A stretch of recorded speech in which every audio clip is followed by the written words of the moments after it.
มาทำงานอยู่กรุงเทพนี่ เข้ากรุงเทพเมื่ออายุ ช่วงที่เขาก่อน16 ตุลานะก่อน14 ตุลาก่อน14 ตุลาที่เข้ากรุงเทพนะแล้วมาทำงานอยู่โรงพยาบาลราชวิถีอนุสาวรีย์ชัยแต่ก่อนมันเป็นโรงพยาบาลหญิงนะรับรักษาเฉพาะผู้หญิงอย่างเดียวครับหญิงทีนี้ก็พอหลังจากนั้นมาเขาก็เปลี่ยนเป็นราชวิถีก็รับทั้งผู้ชายด้วยเป็นพนักงานเวรเปรย์อยู่ราชวิถีก็ทำตั้งแต่ปีหนึ่งเข้ามาตั้งแต่ก่อน14 ตุลา16เข้ามาเข้ากรุงเทพมาก่อนหน้านั้นอีกคืออยู่ในเหตุการณ์แต่ไม่ได้ไปร่วมกับเขาหรอกเห็นเขาเดินขบวนประท้วงกันอยู่ตอน14 ตุลาเขากองสลักเขาอะไรก็อยู่เห็นหมดนั่นทีนี้ก็ทำอยู่ราชวิถีเนี่ยจนถึงปี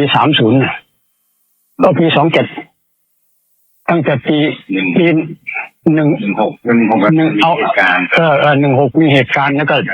17เอาปี18เนี่ยทำอยู่ราชวิถี18จนถึงปี27ทำอยู่ราชวิถี18ถึง27ค่อยมาบวชสมัยก่อนมันก็ทั่วไปแบบนี้แหละเหมือนคนทั่วไปนะคือตามประเพณีหรือว่าต้นก็ตามประเพณีนี่บวชเมื่ออายุ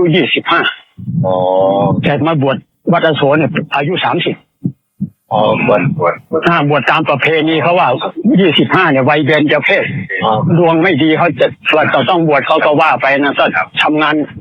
ยังไม่นานเขาให้บวชเขาลาเขาได้แค่2 อาทิตย์ราชวิถีลา2 อาทิตย์ก็ไปบวชอยู่ที่วัดบ้าน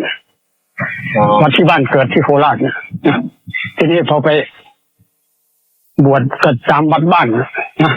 ประเพณีวัดบ้านแต่ก่อนมันไม่ได้ยักษ์เพราะไม่เคยเห็นพระป่าพระทุดงกรรมฐานอะไรไม่เคยเห็นเลยเห็นแต่พระอย่างนั้นแบบนั้นเห็นอย่างนั้นมาแต่เด็กแต่เล็กมาแล้วนะตัวเห็นพระที่ท่านตามป่าตามเขาพ่อแม่ครูบาอาจารย์ที่ท่านประพฤติปฏิบัติเราไม่เคยเห็นแล้วก็เข้าใจว่าพระนี่จะต้องหัวล้นห่มเหลืองมันจะต้องมีพฤติกรรมนั้นเหมือนกันหมดนี่ฝังใจอย่างนั้นมานะก็เลยเห็นพระนี่ไม่เคารพหรอกหัวล้นห่มเหลืองเหมือนกันไม่ได้กินข้าวเย็นจีบสาวอะไรไปเนี่ยก็คิดอย่างนั้นนะพอเป็นอย่างนั้นจริงๆสมัยก่อนเป็นอย่างนั้นหมดนะทีนี้ก็ไม่ได้สนใจหรอกเพราะว่าแต่ว่าในจิตใจลึกๆนี่ก็ยังมีพระพุทธเจ้าพระธรรมพระสงฆ์อยู่นะเวลานอนนี่ก็ก่อนจะนอนยังกราบพระอยู่3 ครั้งนะพุทโธธัมโมสังโฆอรหังสัมมาสัมพุทโธพระโวาสวากขาโตสุปฏิโนแล้วก็กราบอีก3 ทีก็ยังมีอยู่แต่ก็อาจจะมีไม่ได้ต่อเนื่องทุกวันแต่ก็บ่อยแล้วยังนั่งอยู่นะทีนี้พอหลังจากนั้นมาก็ทั่วไปนะชีวิตเป็นคนเป็นหนุ่มในกรุงเทพมันก็เรียนรามไปด้วยตอนนั้นก็เรียนรามไปด้วยมันก็ยังว่ามันก็เคยทีนี้มามันเป็นปี24ผ่าไส้ติ่งเราทำงานอยู่ราชวิถีนะผ่าไส้ติ่งกับพวกเขาไม่ได้เอาหมอใหญ่หมออะไรมาทำเนี่ยเขาหมอฝึกหัดพวกหมออินเทิร์นเขาเรียกว่าอินเทิร์นเอาอินเทิร์นมาเรียนใช่ไหมมาเรียนแล้วก็เขามีเรสซิเดนต์อยู่คนหนึ่งเป็นหัวหน้าคอยคุมพวกอินเทิร์นเนี่ยผ่ายังไงผ่าอย่างนี้เย็บอย่างนี้อะไรก็อธิบายกันคือหนูทดลองส่วนมากจะเป็นงั้นหมดถ้าเราชาวบ้านธรรมดาจะเป็นหนูทดลองเขาหมดนอกจากว่าพวกญาติของหมอญาติของพยาบาลพวกนี้เขาจะเอาระดับมาทำให้แต่อย่างพวกเรานี่เป็นหนูทดลองยาเขาจะเอานักศึกษาเรียนแพทย์มาเรียนผ่าเรียนเย็บก็ผ่าใส่ต่างสิ่งเสร็จประมาณปีนึงก็เป็นไวรัสบีตับอักเสบสมัยก่อนไวรัสบีตับถ้าอารัมพบทนี่3 วัน3 คืนก็ไม่จบมันยาวเอาจะรัดขั้นตอนไปหน่อยก็แล้วกันพอมาอยู่ราชวิถีพอมาเนี่ยหลังจากเป็นไวรัสบีตับอักเสบเนี่ยก็สนใจเรื่องภาวนาก็หายใจเข้าพุทธออกโทนั่นแหละส่วนมากตอนนั้นที่หลวงพ่อสนใจนี่คือที่ไปบวชมาเขาไม่ได้มีไม่เอาเลยไม่ภาวนาอะไรไม่รู้เรื่องหรอกก็มีแต่ยุคหนองคองหนอเขาเอาไปรับมาจากพม่าแล้วก็เอามาสอนหลวงพ่อแล้วเอามาสอนแล้วก็ เป็นเด็กก็ทำไปตามเรื่องนะก็ทำทีเดียวตอนที่ท่านสอนเนี่ย2 งานก็ไม่ทำนะทีนี้พออันนี้ก็มีหลวงพ่อประทีปเนี่ยท่านทำงานอยู่ที่กระทรวงศึกษานั่นแหละหลวงพ่อเนี่ยเช่าบ้านอยู่เทเวศอย่างวัดมะกุฎเนี่ยอยู่ฝั่งทางนี้เนี่ยบ้านมะกุฎเนี่ยบ้านหลวงพ่อก็ข้ามถนนจากฝั่งบ้านมะกุฎเข้าไปนี่เขาเรียกซอยน้ำบันใหญ่มันก็อยู่หลังจากจปรแต่ก่อนจปรมันอยู่สี่แยกวิสุทธิกษัตริย์ก่อนที่เขาจะย้ายไปนครนายกอยู่สี่แยกวิสุทธิกษัตริย์หลวงพ่อก็เช่าบ้านอยู่หลังจากจปรนี่แต่ฟังเทศน์ท่านพอเฟื่องเสร็จก็เดินข้ามถนนก็ไปเข้าไปนอนเนี่ยก็ขี่รถจากนี้เราไปทำงานราชวิถีสาย12ถ้าขึ้นหน้าบ้านกับสาย12ถ้าคนมันแน่นก็เดินไปนู่นUN ตรงหน้าเวทีมวยราชดำเนินนั่นเป็นรถสาย201ขี่ไปมันรถมันว่างดีก็เดินจากบ้านไปแถวนั้นก็ทีนี้ก็ไปฟังเทศน์ท่านพ่อเฟื่องด้วยแต่ก่อนยังไม่เห็นท่านพ่อเฟื่องไม่รู้จักท่านพ่อเฟื่องมาเทศที่ไหนท่านก็มาอยู่ที่วัดมกุฎสมเด็จสังฆราชองค์เดิมจวนอุทัยยีท่านนิมนต์ท่านมาสอนพระนวกะในพรรษามาสอนญาติสอนโยมด้วยท่านก็สัปดาห์มาอาทิตย์ละครั้งมาท่านก็ช่วงหลังท่านก็ไปประจำน่ะ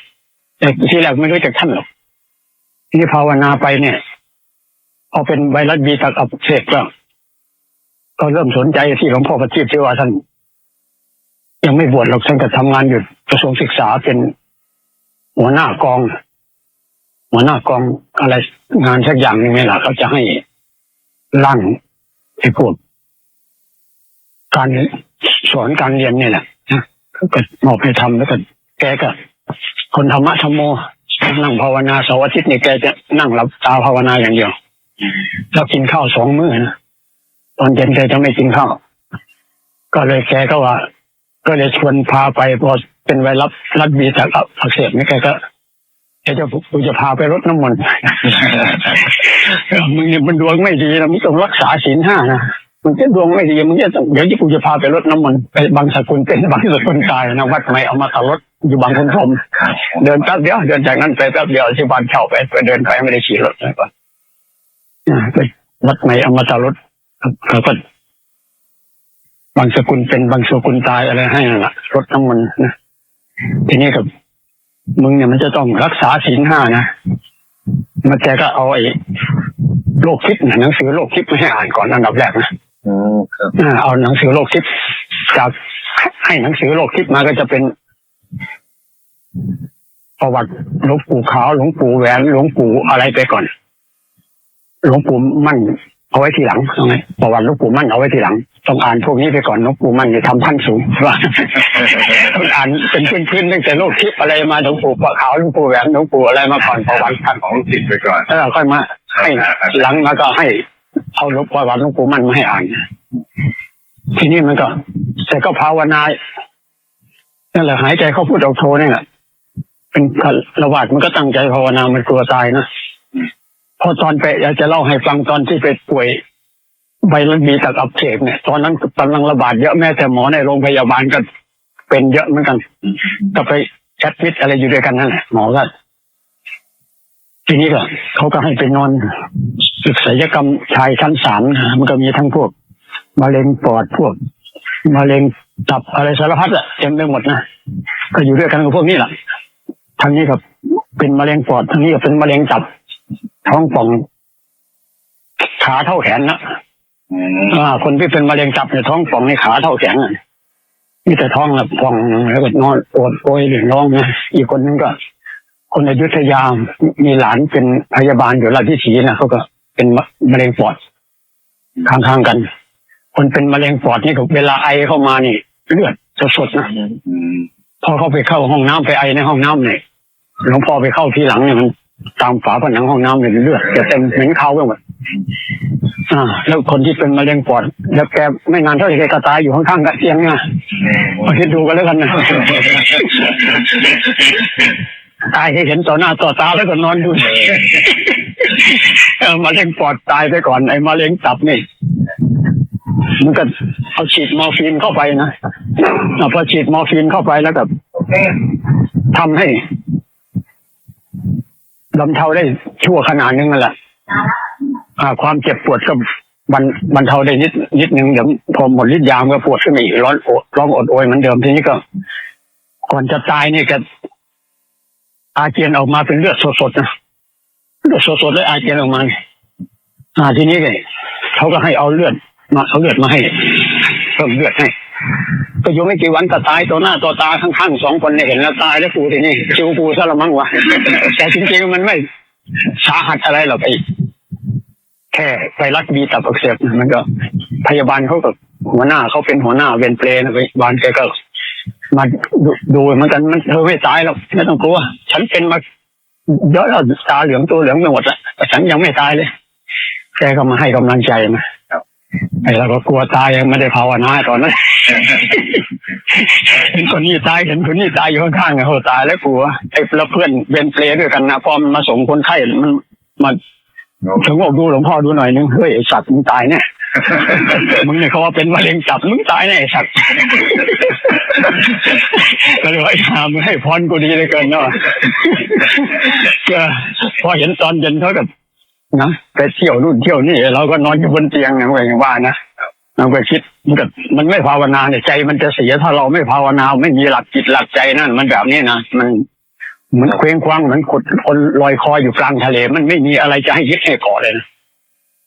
แม้แต่ขอนไม้เท่าแขนจะไปเกาะมันก็ไม่มีเพราะเราไม่ได้สนใจภาวนาเนี่ยมันจะเป็นตอนล้มหมอนนอนเสือเนี่ยแหละมันจะเห็นผลมันจะกลัวตายอย่างเดียวนี่นะแล้วก็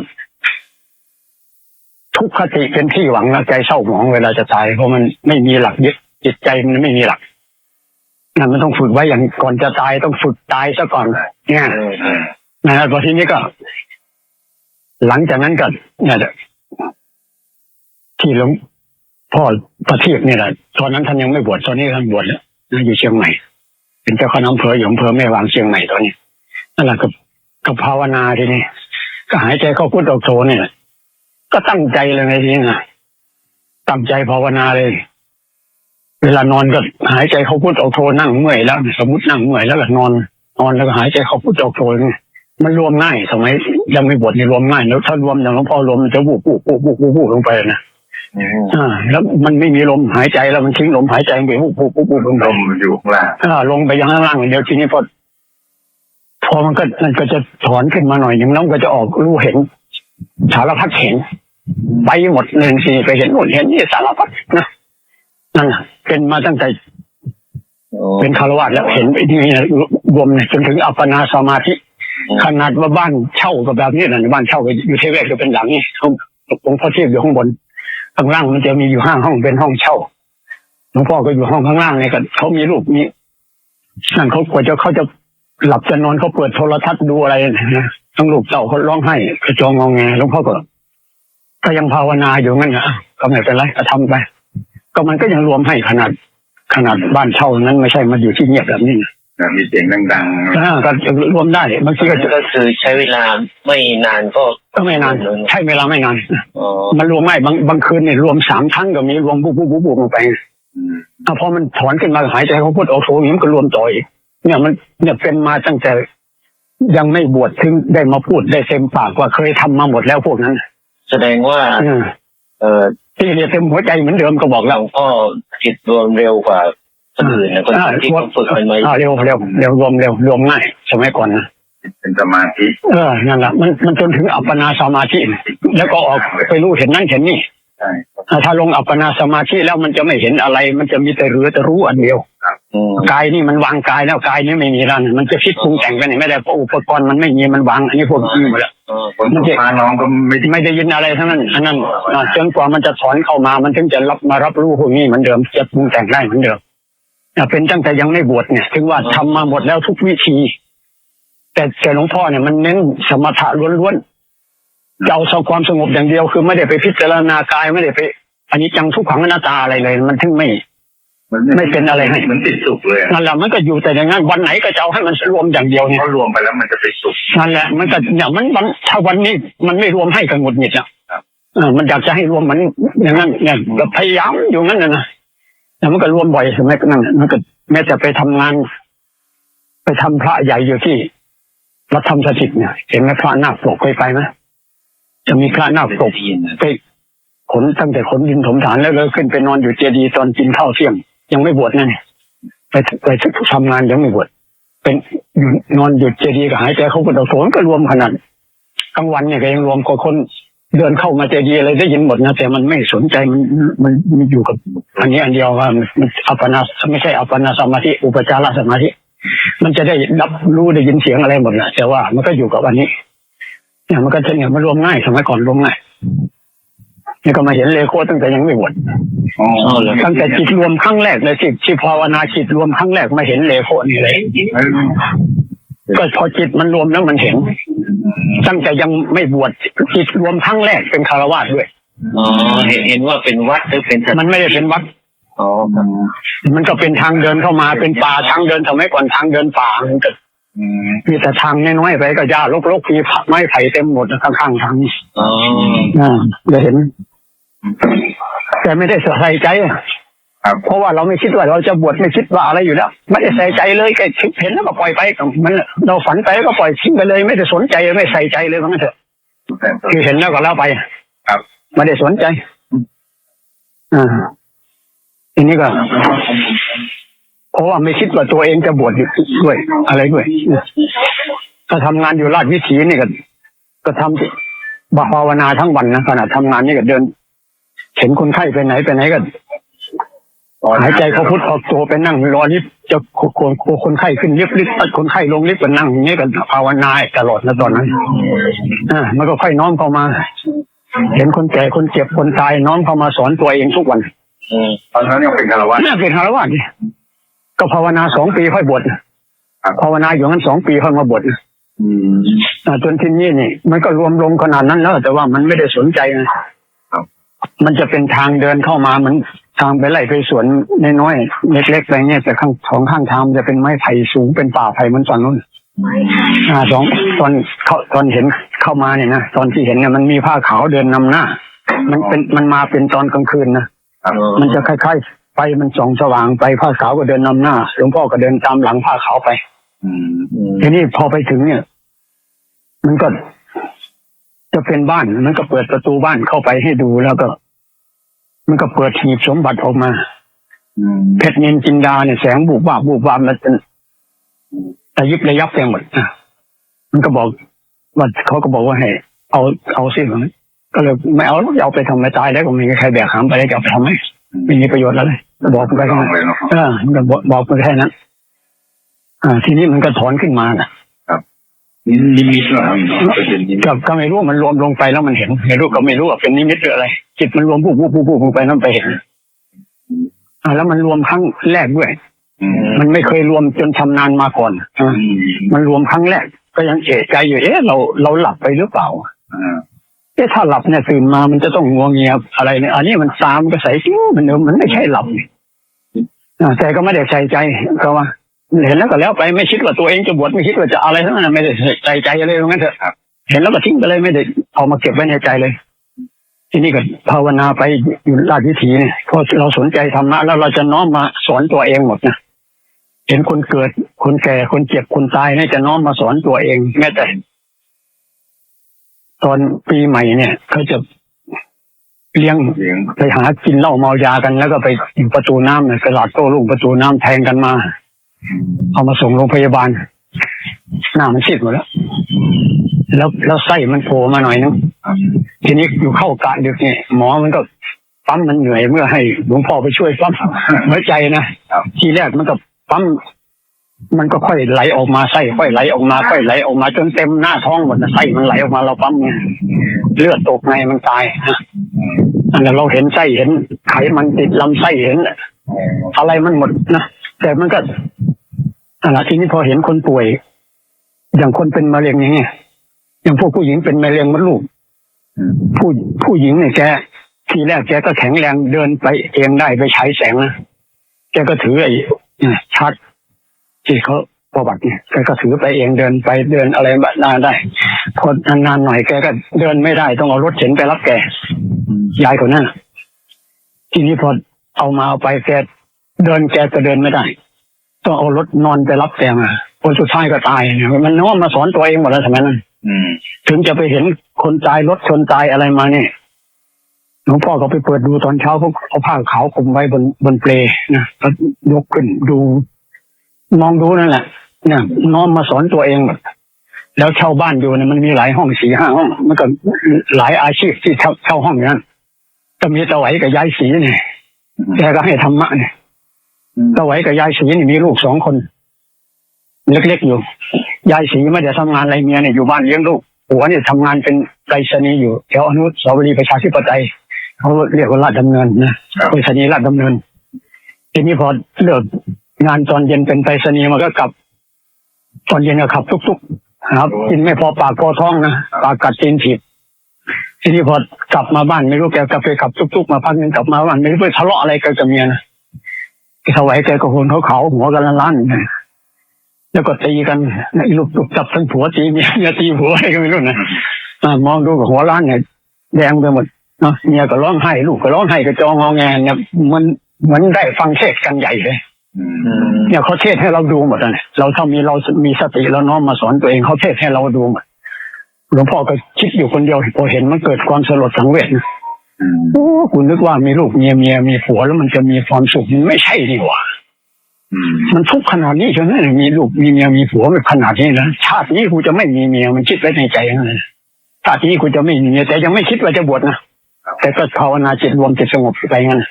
เนี่ยมันน้อมเป็นธรรมะมาสอนตัวเองเนี่ยมันเห็นอย่างนั้นก็เท่าแสดงเทศกันใหญ่ให้เราฟังเราดูเลยมันทั้งเห็นทั้งดูทั้งเห็นเขาด่าเขาอะไรกันทั้งเห็นเขาตีเขาอะไรกันเนี่ยเป็นเทศกันใหญ่น้อมมาสอนทำให้จิตใจเรานี่เบื่อหน่ายจากการที่จะไปเป็นแบบเขาเห็นแล้วมันเป็นบทเรียนสำหรับเราได้ฟังเทศนะเขาเทศให้เราฟังอะไรกันนะทำให้ดูด้วยพูดให้ฟังด้วยนั่นแหละเห็นไปในตัวเกิดความสลดสังเวชในการมีครอบมีครัวเห็นทุกข์เห็นโทษของการมีครอบครัวนี่ทีนี้ก็เก็บไว้ในใจคนเดียวไม่บอกใครหรอกทีนี้ก็ภาวนาก็ทำไปตลอดนั่นแหละนะตอนพักเที่ยงเนี่ยก็ไปกินข้าวอย่างมีห้องโออาเล็กห้องผ่าตัดเล็กเขาไปกินข้าวมันก็ไปเดินจงกรมอะไรอยู่นั่นนะเนี่ยยังไม่บวชนะเลิกหมดเลยไอ้เรื่องอะไรทั้งหลายแหล่เนี่ยไม่ไปเลยมุ่งหน้ามาทางนี้ทางเดียวจน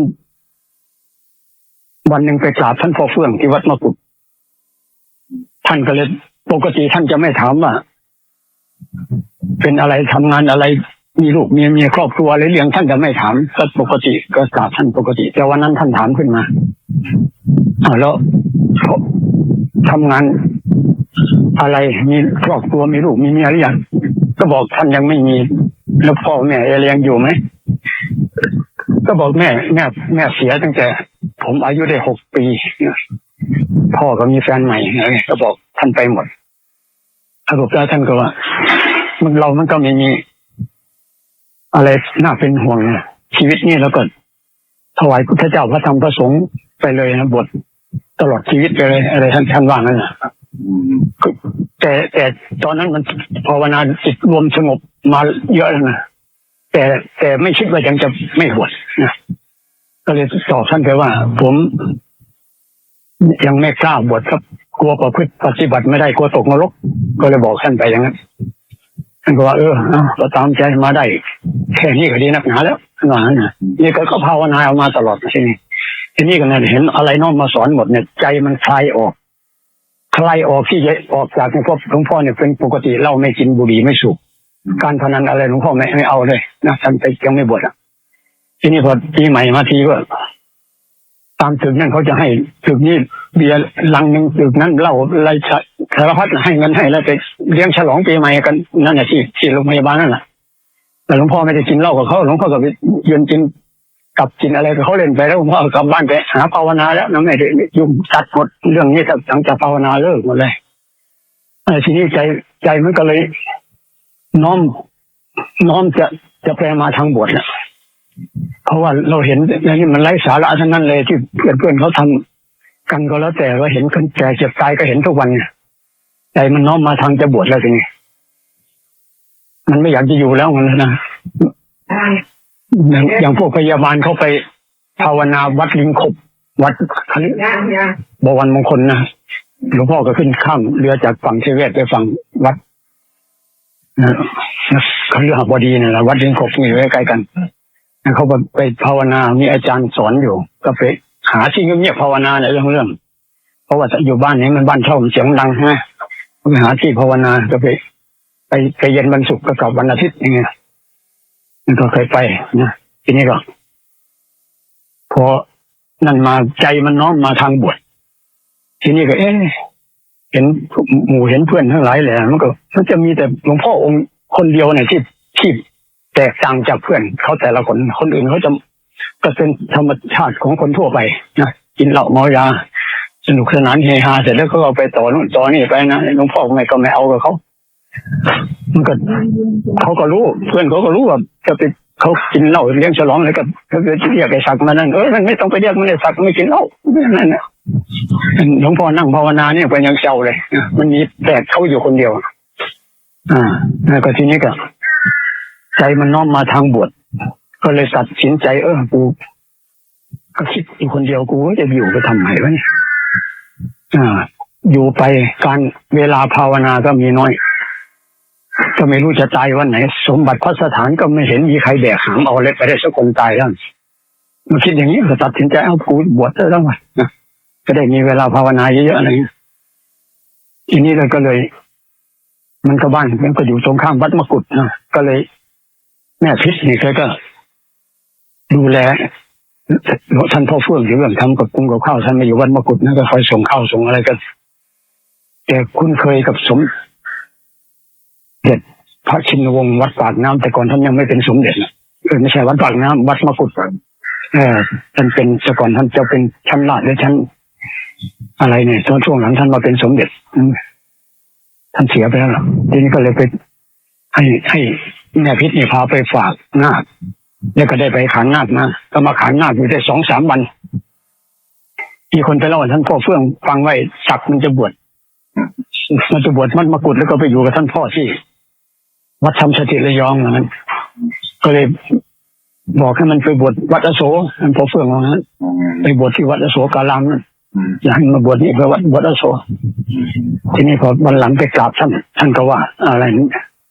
อยากรวยหรือไงอะไรบวชที่นี่อะไรเนี่ยบวชนี่ก็อยู่นี่ไม่ต้องไปยุ่งอะไรของนี่นะในเจตนาจริงๆเนี่ยแค่ว่าจะบวชแล้วก็ไปอยู่กับท่านเลยแค่นั้นไม่ได้คิดว่าจะอยู่ทีนี้ท่านก็แนะนำให้ไปบวชวัดอโศกนะโศการามท่านก็บอกหมดแล้วเขามีเรียนนักธรรมตรีอะไรก็เรียนไปอาจารย์เจฟฟรีย์ก็เป็นคนอเมริกาเนี่ยบวชอยู่กับท่านนะอาจารย์เจฟฟรีย์นี่สวดปฏิโมกข์ก็ได้แล้วได้นักธรรมเอกท่านก็เลยบอกว่าเนี่ยอย่าให้ไอ้ท่านเจ็บนะท่านเจ็บเขาเป็นฝรั่งเขายังได้ปฏิโมกข์ได้นักธรรมเอกเราก็ต้องเอาให้ได้นะเราไม่ได้เรียนเพื่ออย่างอื่นเราเรียนเอาไว้มาเพื่อประพฤติปฏิบัติท่านก็ว่างั้นนะก็เลยตัดสินใจบวชวัดอโศกนั่นแหละ7 กรกฎาคม 27มันบวชนะมันเข้าพรรษาวันที่14แต่บวชวันที่7นะมันบวชก่อนเข้าพรรษาอาทิตย์นึงแต่ทีนี้ก็พอบวชแล้วก็สอบนักธรรมตรีอะไรเสร็จเรียบร้อยค่อยปลายเดือนธันวาค่อยไปอยู่วัดธรรมสถิตตั้งแต่ปี27เนี่ยปลายเดือนธันวาแล้วก็ไปเห็นช่วงปีใหม่นะมันเป็นวัดนะโรงเรียนวัดธรรมสถิตมันมีโรงเรียนด้วยทหารเขาเอาหมาไปฝึกทหารหมาเนี่ยเขาเอาหมาไปฝึกไปตั้งแคมป์ตั้งอะไรกันแล้วก็ทำสิ่งเครื่องกีดขวางให้หมากระโดดแล้วก็ทำบ่วงเนี่ยแล้วก็จุดไฟรอบบ่วงแล้วก็ให้หมากระโดดรอดหลวงพ่อก็นั่งดูอยู่นะนั่งดูไอ้หมามันเขายังสอนได้เราเป็นพระแท้ๆมากินข้าวเขาหมดไปเท่าไหร่แล้วยังสอนไม่ได้มันโง่กว่าหมาอีกไม่สมควรจะไปกราบหมาคิดตัวเองเนี่ยมันมองเห็นมันย้อนมาเป็นธรรมะหมดนะมันน้อมมาสอนตัวเองหมดนั่นไงอันนั้นก็ทำไปทำมาจนอยู่จนท่านพ่อเฟื่องท่านมรณภาพที่ฮ่องกงปี2529นะที่นี่ก็วันเกิดของท่านปกติวันที่4 พฤษภาท่านพ่อเฟื่องเนี่ยท่านก็จะจัดวันเกิดทุกปี4 พฤษภาก็พอวันเกิดท่านก็บอกว่าก่อนแล้วท่านก็บอกว่าให้ขึ้นมาอยู่บนดอยมูเซอร์เนี่ยก็หลวงพ่อเด่นเนี่ยจะเนี่ยวัดห้วยโพธิ์เนี่ย ให้ไปอยู่ที่นู่นนะอะไรเงี้ยอยู่ที่นี่มันก็เป็นกังวลกับญาติกับโยมกับหมู่กับเพื่อนที่นู่นมันอยู่กับชาวเขา มันมีงานหน้าที่เดียวเขาไม่ได้กวนเราชาวเขาเราฉันเสร็จอะไรก็เดินจงตั้งใจเดินจงกรมภาวนาประพฤติปฏิบัติมันไม่ดีให้มันตายไปเลยไม่ต้องกลับมาดีแล้วใครกลับมาระวัง ท่านก็เพื่อเป็นคนให้หลวงพ่อ เดี๋ยวมายึดท่านก็บอกไว้ก่อนท่านจะเสียก่อนท่านจะไปฮ่องกงใช่ไหมพอท่านเสียพอดีก็หลวงพ่อก็ยังรออยู่วัดอโศกอยู่เลยรอรถที่จะขึ้นมาห้วยพลดเนี่ยตอนนั้นมันจะมีรถขึ้นมาก็เลยรออยู่จนรถก็ยังไม่ขึ้นมาจนท่านพ่อเฟื่องมรณภาพก็ช่วยงานศพท่านอยู่นั่นจนปี29ก็มาจำพรรษาอยู่ที่ห้วยพลดหลวงพ่อเด่น2 องค์พอออกพรรษาปี29แล้วก็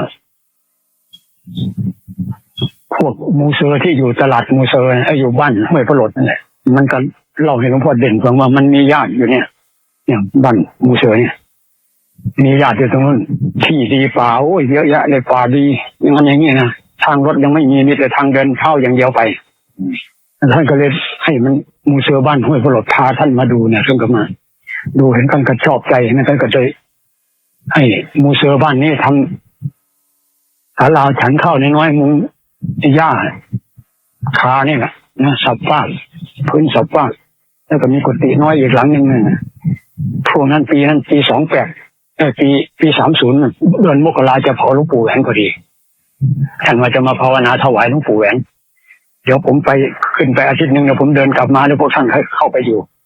ตอนนั้นหลวงพ่อก็อยู่ห้วยโพธิ์หลวงพ่อเด่นท่านกลับมาอยู่วัดมูเซอร์ที่ว่างแต่อาทิตย์นึงท่านก็เดินกลับไปท่านให้มาก็เดินมาอยู่ปี30เปิดวัดมูเซอร์ครั้งแรกคือปี30หลวงพ่อเด่นมาอยู่อาทิตย์นึงแล้วหลวงพ่อก็มาอยู่ต่อปี30นะได้ข่าวมาอย่างนี้ไหมความเป็นมาของวัดมูเซอร์ได้ข่าวมาแบบนี้ไหม บ้านมูเซอร์เดิมครับเนี่ยแหละมูเซอร์ที่อาจารย์เชาท่านทำเจดีย์อยู่เนี่ยคือหลวงพ่อมาอยู่ปี30แต่ไม่ได้จำพรรษานะมาอยู่หน้าแรงเปิดปีแรกคือเดือนมกราปี30มาทำตอนนั้นคือไม่ได้เป็นวัดไม่ได้เป็นวัดอะไรไม่ได้เป็นสำนักสงฆ์อะไรนะเพื่อนเนี่ยหรือว่ามาทำกระท่อมไม้ไผ่ให้มูเซอร์ทำกระท่อมไม้ไผ่แล้วไปอยู่นี่คือปี30เลยอาจจะเหมือนไม่มีเรื่องเล่ามาหรือเปล่าไม่เคยมีพระมาอยู่ก่อนยังไม่ได้เป็นที่พักสงฆ์ยังไม่ได้เป็นอะไรก็มาให้มูเซอร์ทำกระท่อมไม้ไผ่ขึ้นก็มาอยู่นั่นน่ะหลวงพ่อเด่นก็ขึ้นมาอยู่แล้วก็หลวงพ่อก็มาอยู่ต่อแต่ว่าหลวงพ่อไม่ได้จำพรรษาแล้วปี30ไปจำพรรษาอยู่วัดป่าแก้วชุมพลตอนนั้นหลวงปู่อุ่นท่านเป็นเจ้าสำนักปี30น่ะหลวงพ่อไปจำอยู่นู่นได้พรรษาที่3จากห้วยโพธิ์หลดไปแล้วหลวงพ่อไปเอาพรรษาที่4ที่วัดป่าแก้วชุมพลแล้วพรรษาที่4ออกพรรษาแล้วเดือนกุมภาหลวงพ่อก็มาอยู่นี่เยโคเนี่ยนี่แหละที่ว่าเห็นเนี่ยพอหลวงพ่อมาอยู่ได้3-4 วันแรกนะบิณฑบาตเนี่ยเดินเข้าเดินออกเนี่ยทางนี้มันคุ้นๆเหมือนเราเคยเห็นมาก่อนนั่นแหละเราเดินเข้าเดินออกไปดูทางนี้มันคุ้นๆเหมือนเราเคยเห็นมาก่อนเนี่ยมันเห็นตอนนั้นนี่ว่ะตอนเป็นคารวะตอนคารวะเนี่ยรู้จิตรวมครั้งแรกเลยตรงนี้เองนี่ว่ะนี่ขนาดหลวงพ่อก็ไม่ได้ใส่ใจเลยนะทิ้งไปเลยเห็นแล้วก็ทิ้งเลยแล้วก็ไม่คิดว่าตัวเองจะมาบวชเนี่ยพอมาเดินบิณฑบาตนี่3-4 วันแรกมันคุ้นๆเราเคยเห็นมาก่อนนะทางตรงนี้แล้วหลวงพ่อมาจากวัดแก้วชุมพลอะไรนั่นก็พอออกพรรษาปุ๊บก็มานี่เลยพอออกพรรษาปุ๊บก็ไปปีนั้นไปสอบนักธรรมเอกอยู่วัดอโศกสอบนักธรรมเอกพอเดือนธันวาหลวงพ่อก็ขี่รถทัวร์มาลงที่ตลาดมูเซอร์เพราะแต่ก่อนมันไม่มีรถขี่หรอกลงจากตลาดมูเซอร์ก็เดินลัดไปที่ห้วยโพธิ์หลดในชั่วโมงเดินเนี่ยเดินทำไมก่อนไม่ได้ขี่รถมีเดินอย่างเดียวก็เดินถึงตลาดมูเซอร์หลวงพ่อก็ฉันข้าวอยู่ตลาดมูเซอร์ตอนเช้าใช่ไหมเสร็จก็พายบาตรเดินมาวัดมูเซอร์เดินมานะไม่มีทางรถแต่ไม่ก่อนเดินอย่างเดียวแต่เดินวันนั้นไม่ถึงวัดมูเซอร์นี่มันหมดแรงก่อนไปนอนอยู่กลางทางที่ป่าคาบ้านป่าคามันมีกระท่อมของปีนั้นมันมีพระท่านจำพรรษากระท่อมไม้ไผ่ท่านยังอยู่นะก็เลยไปนอนที่กระท่อมไม้ไผ่ทั้งคืนบิณฑบาตฉันเสร็จแล้วค่อยเดินมาที่วัดมูเซอร์นี่วันนั้นนะแล้วก็อยู่วัดมูเซอร์นั่น พักหนึ่งก็มีอาจารย์เขามีครูบาเขาท่านอยู่นั่นอยู่เป็นเพื่อนกับท่านสักไม่ถึงเดือนหรอกก็เลยบ้านฟังสั่งคำเนี่ยมันหลวงพ่อทวีปท่านจำพรรษาอยู่แล้วปี30อยู่ฟังสั่งคำมีกระท่อมไม้ไผ่ท่านยังอยู่แต่ตัวท่านไม่อยู่ตัวท่านไปกลับไปเยี่ยมบ้านท่านก็เลยมาออกจากวัดมูเซอร์ก็เลยมาอยู่ที่ฟังสั่งคำนี่ประมาณเดือนนึงเนี่ยแหละทีนี้ท่านก็เลยกลับมาหลวงพ่อทวีปท่านกลับมาก็เลยจะมาหาที่อยู่ใหม่เนี่ยเลโก้แล้วเด็กบ้านเลโก้ก็ไปเลี้ยงควายอยู่นั่นแหละเลี้ยงควายอยู่ก็ให้มันถางหญ้าให้มันอะไรให้ทางลงไปอาบน้ำไปเลยมันก็ว่าบ้านมันยังไม่มีพระนะก็อยากได้พระเหมือนกันพระยังไม่มีเลยบ้านมันไม่มีพระแต่ได้ฟังไว้เฉยๆนะแต่ทีนี้นี่มันคืนหนึ่งหลวงพ่อก็นอนหายใจเข้าพุทออกโทอยู่เนี่ยแหละก็มันเคลิ้มไปยังไงเหมือนหลวงพ่อเดินมาทางนี้แหละมาทุ่งน้ำนี่ข้ามห้วยอะไรมาเนี่ยมันก็มีคนโบราณนะนุ่งกางเกงขา3 ส่วนสีดำเนี่ยอยู่แค่นี้นะผ้าขาวม้ามัดเอวถ้าเป็นอายุก็น่าจะ60 กว่าพุงปองๆในตัวสูงใหญ่ดำนะพอหลวงพ่อเดินมาคล้ายๆอยู่หน้าวัดเนี่ยข้ามทุ่งมาข้ามสะพานมาทางนี้เอก็คุกเขาลงยกมือไหว้บอกว่ามีที่ดีนิมนต์ให้มาอยู่มีที่ดีถ้ามาอยู่ก็จะมาภาวนาช่วยแกว่างั้นนะก็เลยเรียกแกปู่ดำพอทีนี้ตื่นเช้ามาก็เลยเล่าให้หลวงพ่อทวีปฟังเมื่อคืนนี้ปู่ดำมาชวนให้ไปอยู่บอกว่ามีที่ดีก็เลยนัดกับคนบ้านฟัง3 คำคนหนึ่งบ้านเลโก้อีกคนเดินมาดูที่ได้นั่นก็เลยพามาเดินมาให้เขาพาเดินมาไม่ใช่วันนั้นเดี๋ยวเป็นอาทิตย์หนึ่งนับกันทีนี้ก็ค่อยเดินเข้ามาเนี่ยก็เดินทางที่เขาเดียวเข้ามาเนี่ยจะเดินขึ้นนู้นหลังศาลาใหญ่ขึ้นไปแล้วโค้งลงไปนู่นแล้วก็ลงมาตรงที่มีกุดแท่งน้ำเขาก็บอกว่ามีน้ำห้วยเดียวนี่แหละที่ว่ามีตลอดปีไม่แห้งเขาเรียกห้วยป่าช้าห้วยป่าช้ามันจะเป็นบ้านเมืองเดิมเก่ามาก่อนนะเพราะว่าตามดินตามอะไรที่ก็ปลูกขุดต้นไม้ปลูกอะไรเนี่ยมันจะมีพวกดินเผาเป็นหม้อเป็นไหเป็นกระเบื้องเยอะนะมันเป็นบ้านเมืองที่เคยเจริญรุ่งเรืองมาก่อน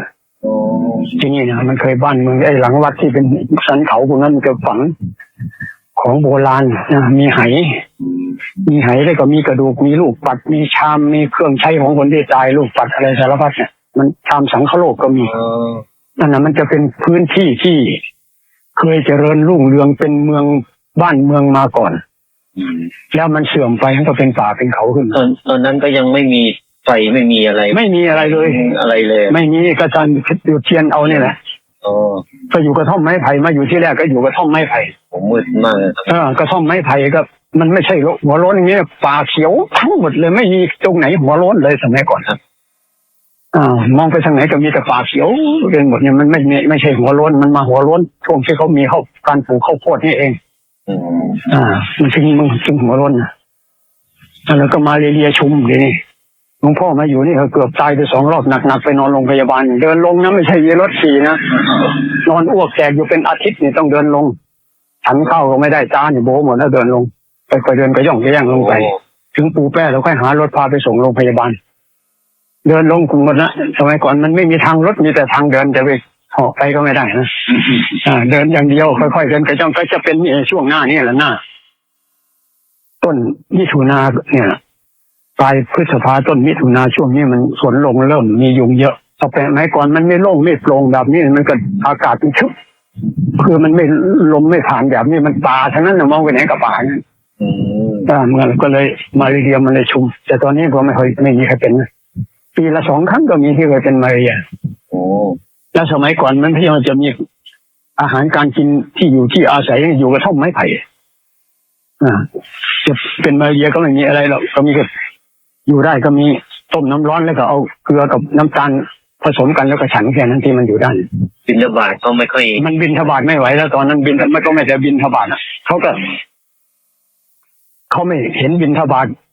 แม่กาโนนเขาก็หน้าฝนมันจะมีอึ่งจับอึ่งได้เขาเอาอึ่งไปย่างแล้วก็ จานข้าวมาหนึ่งแล้วอื่น2 ตัววางไว้มาให้ฉันมันก็ฉันไม่ได้หรอกเพราะเห็นแต่อาเจียนแล้วนั่นมีแค่นั้นมันอยู่ไม่มีอะไรกินเลยสมัยก่อนไม่มีเลยล่ะนะพวกชาวบ้านเขาก็มีกินเหมือนกันมันมีแต่ทางเดินลงไปมันไม่มีทางรถไม่มีร้านค้าร้านขายอะไรหรอกสมัยก่อนคือธรรมชาติจริงๆมันก็จนมาถึงทุกวันนี้มันคนละเรื่องกันแล้วมัน37 ปีให้หลังนั่นที่พูดเมื่อ30 ปีให้หลังนะ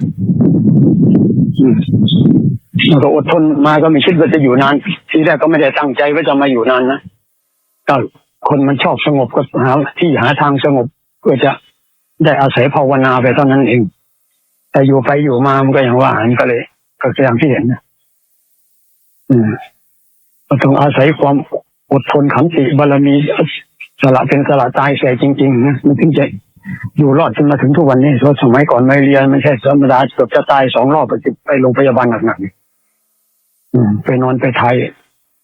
ใส่ผ้าเสียเตียงอยู่โรงพยาบาลไม่รู้สึกตัวเลยนะมันเป็นหนักจนตายก็ไม่เสียดายแล้วตอนนั้นที่มันป่วยตอนยังไม่ได้เดินลงไปตายก็ไม่เสียดายแล้วตายก็น่าจะไม่ทุกข์แบบนี้นะมันน่าจะดีกว่านี้นะถ้าตายก็ตายไม่ได้เสียดายหรอกแต่มันก็ไม่ตายแต่ไม่รู้จากวิธีภาวนาหรอกสมัยก่อนบริกรรมอย่างเดียวให้สงบอย่างเดียวนั่นแหละเลยไม่มีสติไม่มีปัญญาอะไรมันคนละเรื่องกับทำวิธีมันไม่มีได้พิจารณารู้จักอะไรไม่รู้เรื่องเลยสมัยก่อนเน้นบริกรรมให้สงบอย่างเดียวสมัยก่อนนะเน้นภาวนาพุทโธหายใจเขาพูดออกโธอย่างเดียวจงกรมนั่งสมาธิเท่านั้นแหละเวลาทำก็ทำเฉพาะตอนนั่งกับตอนเดินจงกรมถ้าไม่ได้นั่งหลับตาไม่ได้เดินจงกรมก็คือไม่ภาวนาคิดได้ก็ค่อยคิดถึงเนี่ยมันไม่ใช่โตทำต่อเนื่องอย่างที่พูดวันนี้ถ้าตายก็ตายทิ้งเปล่าๆสมัยก่อนนะตายทิ้งเปล่าๆเพราะมันไม่ได้ทำแบบมันจะเป็นต้องจะให้จิตรวมอย่างเดียวนั่นแหละมันจะให้รวมอย่างเดียวแค่นั้นมันพอใจแค่นั้นแหละมันจะไม่ได้เสาหาเหตุของทุกข์อะไรทั้งนั้นแหละไม่ได้เอาเลยไม่มีเลยแล้วในความคิดแต่มันจะยังไงจะให้มันสงบให้มันลงมันรวมเท่านั้นบริกรรมเพื่อจะให้มันรวมมันลงแต่มันก็ลงมันก็ไปเห็นแต่นู่นเห็นนี่นั่นแหละเห็นมาตั้งแต่ครั้งแรกมันเห็นมาตลอดจนมันไม่อัศจรรย์แล้วใครจะไปเห็นอะไรตอนนี้คือไม่อัศจรรย์เพราะผ่านมาหมดแล้วเรื่องพวกนี้ไร้สาระหมดออกนอกหมดแต่กิเลสตัวไหนก็ไม่ได้กิเลสเต็มหัวใจเหมือนเดิมจะไปเห็นเท่าไหร่ก็แล้วแต่นั่นแหละพูดได้เต็มปากเพราะมันเป็นมาตั้งแต่ยังไม่บวชเห็นนู่นเห็นนี่อย่างนั้นนี่โอ้ออกนอกหมดแล้วเดี๋ยวก็ได้ล่ามโซ่พวกนี้ดีได้กินยาตลอดชีวิตได้ส่งโรงพยาบาลบ้าหมดอ่ะแล้วหลวงพ่อมาพลิกยังไงครับได้มาทำมาแล้วพิธีเนี่ยดูการก็หลวงพ่อเนี่ยไปปี3 พรรษาที่ 7จะเข้าพรรษา8 เดือนพฤษภาปี34ก็เลยพอดีมีพระมาก็เลยเข้าวัดที่หน่อยหมู่เขาชวนไปเที่ยวทางลำปางตรงนั้นมันขึ้นตำบลแจ้ซ้อนอำเภอเมืองปานแต่ก่อนมันเป็นจิ่งอำเภอเมืองปานอยู่มันก็ติดกับอำเภอดอยสะเก็ดเชียงใหม่ติดกับอำเภอเวียงป่าเป้าเชียงรายตรงนั้นมันเขตติดต่อกันเขาเรียกว่าสันเขาปีกันน้ำแถวนั้นนะมันจะเขตติดต่อกันมันก็ทำป่าเมี่ยงนะป่าอยู่ป่าเมี่ยงที่ว่าปี34ให้ฟังก่อนไว้ว่าปวดหัวขึ้นมาลุกขึ้นมานั่งหลับตาไม่ถึง5 นาทีนั่งหลับตาก็ลงไปนอนอีกนอนไม่ถึง5 นาทีลุกขึ้นมาอีก4-5 ครั้งนะจนเกิดความโมโหขึ้นมายังไงก็ไม่รู้นะมันจะเต็มก็ไม่รู้นะเอาไอ้เหี้ยตายเป็นตายเพราะมึงวันนี้ไม่รู้ให้มันตายไม่ตายให้มันรู้วันนี้มึงจะอยู่ให้นักศาสนาเลยมึงกินข้าวก็มองหมดเท่าไหร่ไอ้เหี้ยไอ้สัตว์ทุกแค่นี้มึงยังทนไม่ไหวแล้วเวลาจะตายมันทุกยิ่งกว่านี้แล้วมึงจะทนไหวเหรอทุกเขิมขึ้นมาคนนี้ปีติไม่รู้มาจากไหนขนลุกขนพองฮึกเขิมไม่ใช่ธรรมดาเลยนะทีนี้มันไม่ออกนอกแล้วอยู่ข้างคนอยู่อันนี้อันเดียวเลยทีนี้แล้วมึงจะหนีไปนี่หนีทุกข์พุทธเจ้าสอนให้มึงหนีทุกข์เหรอทุกข์มึงไปไหนเหรอทุกข์ก็ไปกับมึงจะหนีไปไหนพุทธเจ้าสอนทุกข์ให้เป็นของควรกำหนดรู้ไม่ใช่จะสอนให้หนีทุกข์มึงหนีมันก็หนีไปจนตายเนี่ยมึงทุกข์อยู่ที่ไหนก็อยู่กับเราเนี่ยหัวมันปวดมันไม่ได้บอกว่ามันปวดไม่หัวเนี่ยแล้วใครปวดนี่ก็ไล่จี้เข้าไปอยู่นี่ให้อยู่แต่ข้างในอย่างเดียวมันไม่ออกนอกเลยตอนนั้นมันก็ค้นอยู่แต่ข้างในอย่างเดียวมันสาวเข้าไปหาเหตุของทุกข์สาวเข้าไปให้เหตุของทุกข์เนี่ยทีนี้ก็อันไหนเป็นทุกข์อยู่ตรงไหนอันไหนเป็นมึงทุกข์อยู่ตรงไหนหัวมันไม่ได้บอกว่ามันเป็นทุกข์ไหมมันบอกว่ามันปวดไหมใครเป็นคนว่าปวดเนี่ยไล่จี้เข้าไปอยู่นี่ก็ไม่นานเท่าไหร่นะวันนั้น มันมีขนาดจิตหนึ่งเนี่ยมันแวบขึ้นมาจิตหนึ่งขณะจิตเดียวนั่นนี่มันกระเทือนโลกธาตุหมดนะนั่นน่ะทีนี้ค่อยมานั่นขึ้นมามันจะเป็นบ้าแล้วตอนนั้นถ้าในกูจะไม่บ้าซะเรื่องเนี่ยวะกูจะไม่บ้าซะเรื่องเนี่ยวะเอามันก็เลยแย้งขึ้นมามันจะบ้าได้ยังไงคนมีสติอยู่กับตัวตลอดเวลามันไม่บ้าคนบ้าคือคนไม่มีสติอยู่กับตัวแบบนี้มันก็แก้กันขึ้นมาเลยอันนี้เราตอนเราพิจารณามันอยู่แต่ในนี้อย่างเดียวมันไม่ออกนอกเลยโอกาสรับไปข้างนอกนี่ไงจะเป็นชั่วโมงไม่ออกนอกเลยมันอยู่แต่ข้างในเนี่ยอันละทีนี้มันก็โอ้ปิติฮึกเหิมขึ้นมาแทบจะหัวชนภูเขาให้ทะลุอย่างว่านะมันความปิติฮึกเหิมความพอมันเป็นขึ้นมาแล้วพอมันเห็นบุญคุณของพระพุทธเจ้าพระพุทธเจ้าท่านนี่มีครูมีอาจารย์สอนท่านรู้ท่านเห็นได้ยังไงครูพุทธเจ้าเนี่ยครูบาอาจารย์ที่จะสอนท่านกันไม่ท่านเองแล้วท่านรู้เห็นมาได้ยังไงทีนี้แล้วก็ว่ามันแล้วนี่เรารู้เห็นมาได้ยังไงมันไม่ใช่ของที่จะรู้เห็นได้ง่ายๆมองย้อนหลังกลับไปหมู่พระด้วยกันที่เคยปฏิบัติอะไรมาด้วยกันโอ้มันไม่ใช่จะรู้จะเห็นได้ง่ายๆเนี่ยทีนี้ก็มาเห็นว่าทุกคนมีแต่กลัวทุกข์เกลียดทุกข์นะหนีทุกข์ทั้งนั้นเลยกลัวทุกข์เกลียดทุกข์ไม่อยากจะเจอทุกข์ที่แท้ทุกข์มันไม่ใช่ของน่าเกลียดน่ากลัวเป็นของดีของอัศจรรย์ของมีประโยชน์ขนาดนั้นนั่นผู้ใดเห็นทุกข์ผู้นั้นเห็นธรรมผู้ใดเห็นธรรมผู้นั้นเห็นพระเจ้ามันขึ้นว่าขึ้นมาเองหมดนะมันจะว่าขึ้นมาเองหมดเลยผู้ใดเห็นทุกข์ผู้นั้นเห็นธรรมผู้ใดเห็นธรรมผู้นั้นเห็นพระเจ้านี่ทุกข์เป็นของดีของวิเศษขนาดนี้นี่ถ้าพระพุทธเจ้าไม่ได้บัญญัติทุกข์ไว้คำสอนพระพุทธเจ้าไม่สมบูรณ์มันว่าขึ้นมาเองหมดนะท่านสอนว่าทุกข์เป็นของควรกำหนดแต่เรามีแต่ผลักไสไล่ส่งทุกข์ไม่อยากจะทุกข์เนี่ยมันเลยไม่พ้นจากทุกข์เพราะมันไม่เห็นทุกข์แบบนี้ถ้ารู้ทุกข์เห็นทุกข์เนี่ยมันก็เห็นพระพุทธเจ้าเห็นธรรมแล้วก็เห็นพระพุทธเจ้าไปอยู่ด้วยกันนั่นเลยเนี่ยทุกข์ที่ท่านยกขึ้นมาเป็นอันดับแรกเลยเห็นไหมอริยสัจสี่ท่านจะยกทุกข์ขึ้นมาก่อนเลยคำสอนพระพุทธเจ้าทุกข์สมุทัยนิโรธมรรคเนี่ยผู้ใดเห็นทุกข์ผู้นั้นเห็นธรรมผู้ใดเห็นธรรมผู้นั้นเห็นพระพุทธเจ้าวันนั้นก็เลยอธิษฐานเลยมอบกายถวายชีวิตให้พระพุทธเจ้าพระธรรมพระสงฆ์วันนี้เลยแต่ก่อนเนี่ยมันไม่ได้มอบกายถวายชีวิตให้อย่างนี้เนี่ยกราบพระก็กราบไปอย่างนั้นแหละพุทธังธรรมังสังฆังสรณังคัจฉามิมันก็กราบไปภายนอกแต่ใจมันยังไม่ถึงพุทธเจ้าพระธรรมพระสงฆ์ยังไม่ถึงใจแบบนี้นี่พุทธเจ้าพระธรรมพระสงฆ์ถึงใจมันต้องถึงแบบนี้เดี๋ยวมันจะว่าเขาเองหมดนะเนี่ยมันมอบกายถวายชีวิตให้พระพุทธเจ้าพระธรรมพระสงฆ์เนี่ยก็กระเทือนโลกธาตุอีกนะที่กระเทือนโลกธาตุเทวบุตรเทวดาอินพรหมยมยักษ์ทั้งหลายแหละเขาอนุโมทนาสาธุ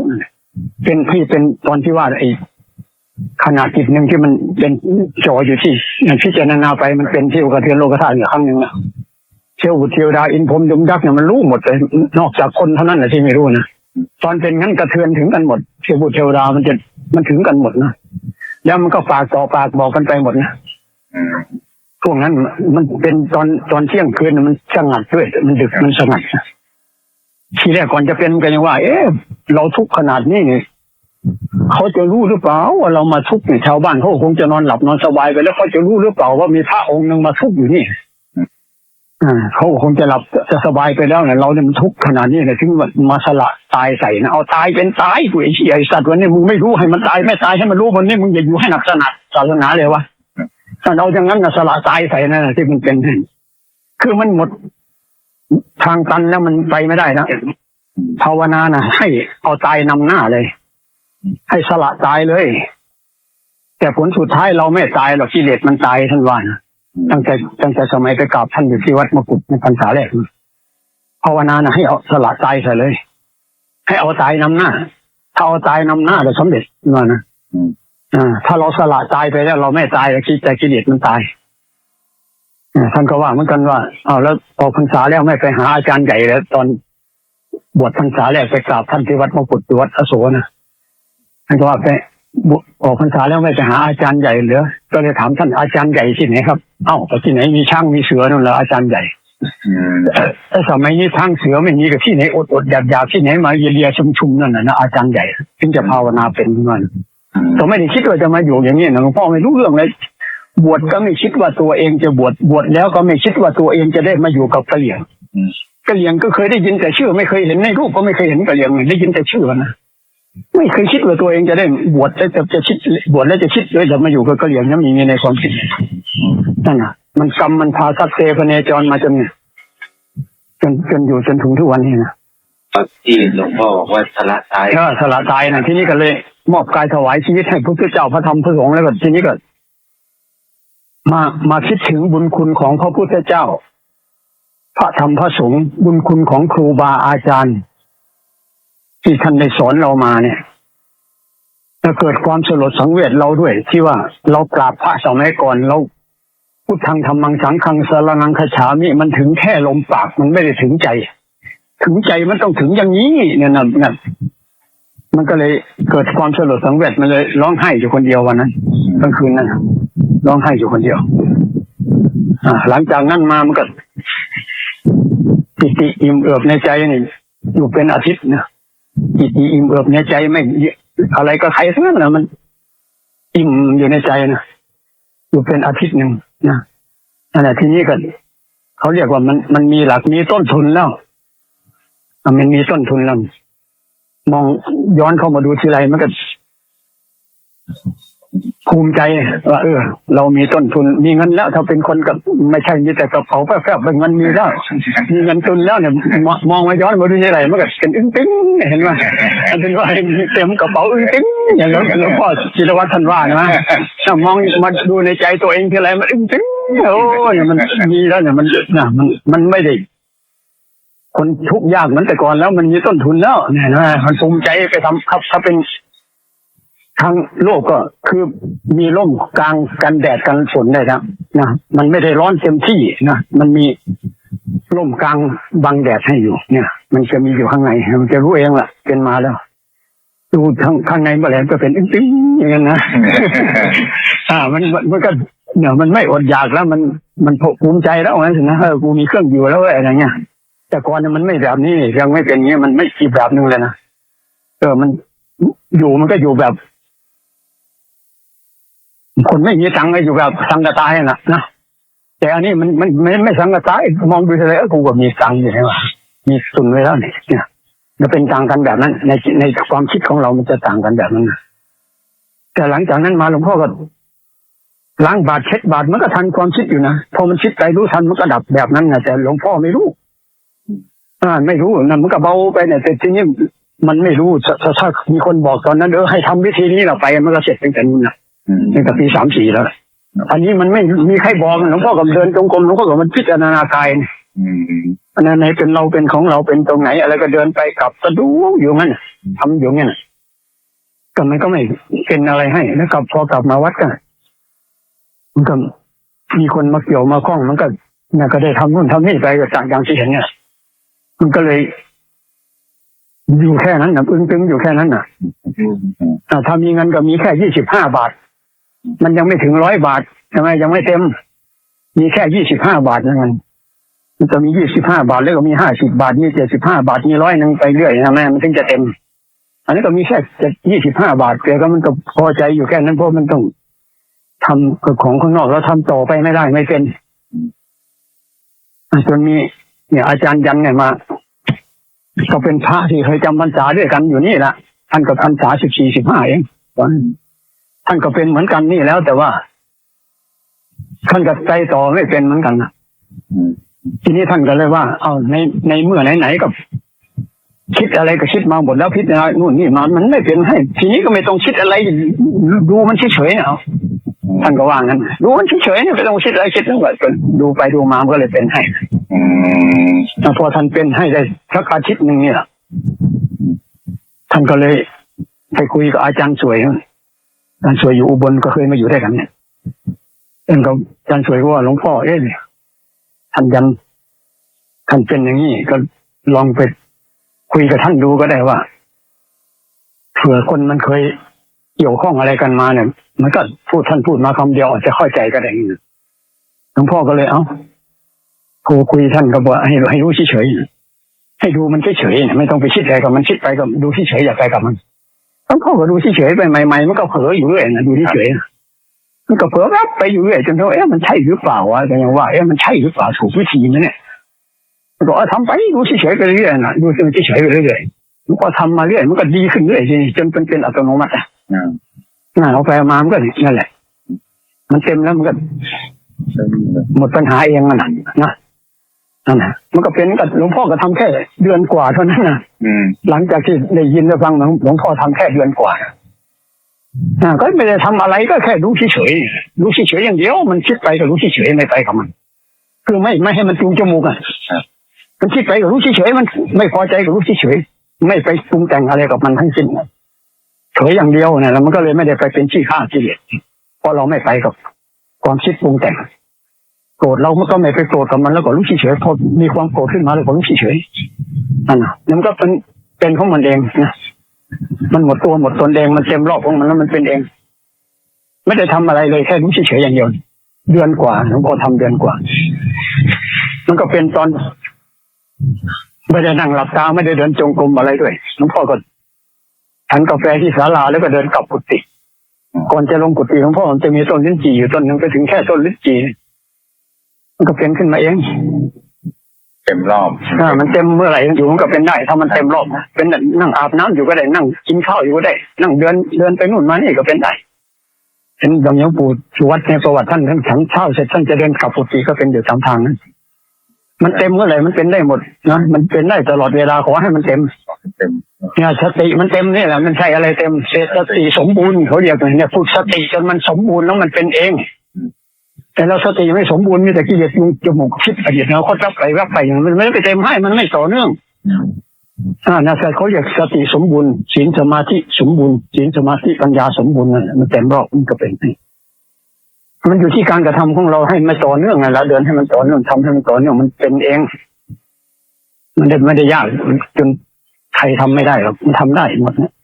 ขอให้มันทำต่อเนื่องให้มันมีสติต่อเนื่องไม่เหลือวิสัย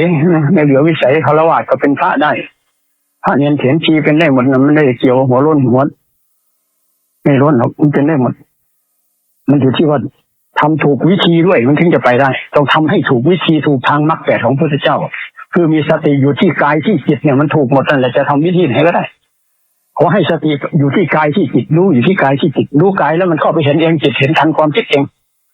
อันดับแรกก็ต้องรู้กายมันเดินไปเดินมาเคลื่อนไหวไปมาเนี่ยต้องรู้อย่างนี้ไปก่อนจนมันเคยชินนี่ชำนาญช่ำชองแล้วเป็นจิตตั้งมั่นเป็นสมาธิแล้วมันทันเองละอารมณ์ชอบไม่ชอบมามันก็ทันคิดมามันก็ทันหมดเนี่ยถ้ามันคิดอย่างนี้เนี่ยได้ต้นทางถึงถนนลาดยางแล้วเนี่ยมันแยกกายแยกจิตเนี่ยเห็นมันคิดอย่างนี้แล้วเนี่ยมันแยกกายแยกจิตแล้วแต่ก่อนมันไม่เห็นมันคิดอย่างนี้หรอกเราก็ความคิดมันเป็นอันเดียวกันเลยมันจะไม่แยกให้เห็นอย่างนี้อันนี้เขาเรียกแยกกายแยกจิตแยกยุ่งแยกนามให้เห็นจะรู้ว่ากายกับจิตมันคนละอันกันแล้วเองความคิดกับอันคนที่ไปรู้ความคิดอีกกันเนี่ยได้ต้นทางถึงถนนลาดยางแบบเนี้ยมันก็คิดทั้งวันแต่มีคนเห็นมันคิดอยู่คนนึงเนี่ยมันแยกให้เห็นอย่างนี้แต่ก่อนไม่แยกมันอันเดียวกันเลยมันจิตเป็นอันเดียวกันความคิดกับเราเป็นอันเดียวกันเลยมันไม่เห็นมันคิดแบบนี้ถ้าเห็นมันคิดอย่างนี้มาอะไรก็คือได้ต้นทางตกถนนลาดยางนะก็ไม่ยากไงก็แค่รู้สึกตัวไปทั้งวันเดี๋ยวเนี่ยฝึกสติจนเป็นมหาสติจนสติเต็มสมบูรณ์แล้วก็จบนั่นเองมันก็ใครจะไปทำได้ทีเดียววันเดียวก็ไม่มีหรอกมันก็ค่อยสะสมเนี่ยกำลังสติไปสะสมไปเรื่อยจนมันเต็มมันรู้แล้วปล่อยวางรู้แล้วมันไม่มีใครเอาแล้วก็รู้เฉยๆนี่คือไม่เอารู้เฉยๆนี่คือไม่เอาถ้ารู้แล้วยังเข้าไปเป็นก็คือไปเป็นตัวเป็นตนเป็นเจ้าของเนี่ยก็ทุกข์อยู่นั่นถ้ารู้เฉยๆไม่เข้าไปเป็นนี่ก็ไม่ทุกข์ละรู้แล้วขอหน่อยอย่างเงี้ยนะมันเสียดายความคิดขึ้นมาไปคิดอีกสักหน่อยนะมันจะไปไงต่อเนี่ยนั่นรู้แล้วขอหน่อยเขาจูงจมูกเข้าป่าไปแล้วนั่นรู้แล้วต้องไม่เอาดินั่นละเขาจูงจมูกเข้าป่าไปแล้วแบบนั้นอย่าไปเอากลับมาอยู่กับตัวนี่รู้อยู่ที่กายที่จิตอย่างเดียวจะออกเป็นข้างนอกออกนอกทางเนี่ยคือกิเลสจูงจมูกไปเป็นขี้ข้าเขานั่นแหละถ้าไปกับความคิดเมื่อไรก็เป็นขี้ข้าเขาเมื่อนั้นไปชอบไปไม่ชอบอยู่นั่นโทษคนอื่นมองเห็นเป็นภูเขาใช่ไหมล่ะมันไปดูคนอื่นไปงั้น โทษคนอื่นมองเห็นเท่าภูเขาเลยโทษคนอื่นแต่โทษของเรามองเห็นเท่าเส้นขนที่ท่านก็ว่าไว้หมดท่านเห็นเท่าเส้นขนดีไม่ดีก็ไม่เห็นเท่าเส้นขนอีกต่างหากไปเห็นแต่ความไม่ดีของคนอื่นอยู่นั่นแหละตัวคนอื่นเหม็นเบื่อเราเหลือทนแต่ตัวของตนที่จะเหม็นก็ไม่เป็นไรนะมันมีตัวตนมันเข้าข้างตัวตนอยู่ตลอดนั่นแหละใช่ไหมอันนี้หลวงพ่อเคยได้ยินมาตั้งแต่เป็นเด็กนะคำนี้นะครับก็ได้ยินแต่เป็นเด็กแต่เราไม่เคยเอามาพิจารณานั่นเห็นไหมนั่นมันเข้าข้างตัวมันมีตัวตนมันมากอีโก้มันสูงมันก็จะเห็นโทษแต่ของคนอื่นไปเพ่งโทษคนอื่นไปจับผิดคนอื่นนั่นแต่มันไม่ดูตัวเองเนี่ยมันก็บังไว้หมดกิเลสมันบังมันจะไม่ให้เราเห็นตัวเองถ้าเห็นตัวเองแล้วเราจะไม่หลงตัวเองมันเลยบังไว้จะให้เราหลงอยู่อย่างนั้นหลงว่าเป็นเราเป็นตัวเป็นตนอยู่นั่นเห็นไหมอันนั้นสิ่งนั้นเราไม่ดูคนอื่นเรารู้ดูแต่ตัวเราเองคอยจับผิดเพ่งโทษตัวเราเองเราจะเห็นตัวเองทีนี้เห็นความไม่ดีของตัวเองนั่นแหละแล้วก็แก้ไขมันไม่ดีตรงไหนมันก็คอยแก้ไขปรับปรุงมันทีนี้มันถึงจะพ้นจากกิเลสได้นะหลังจากนั้นปี34แล้วหลวงพ่อก็หลังจากนั้นหลวงพ่อเขาไม่ได้ถ่ายทอดให้ใครอันนั้นเนี่ยหลวงพ่อก็แค่พูดให้พระที่รู้จักกันสนิทสนมคุ้นเคยว่าภาวนาเป็นอย่างนี้แค่นั้นแต่ตอนนั้นไปหลวงพ่อก็ไม่รู้วิธีทำเหมือนกันจนมาเนี่ยจนหลังจากที่ว่าอาจารย์ยันว่าให้ฟังอย่างนี้แล้วหลวงพ่อมาทำแล้วมันเป็นอย่างนี้ขึ้นมาหลวงพ่อเอามาสรุปจากที่เราเคยทำมาทั้งบริกรรมพุทโธทั้งหายใจเข้าพุทโธทั้งเคยพิจารณาอะไรมาเนี่ยมาสรุปแล้วเนี่ย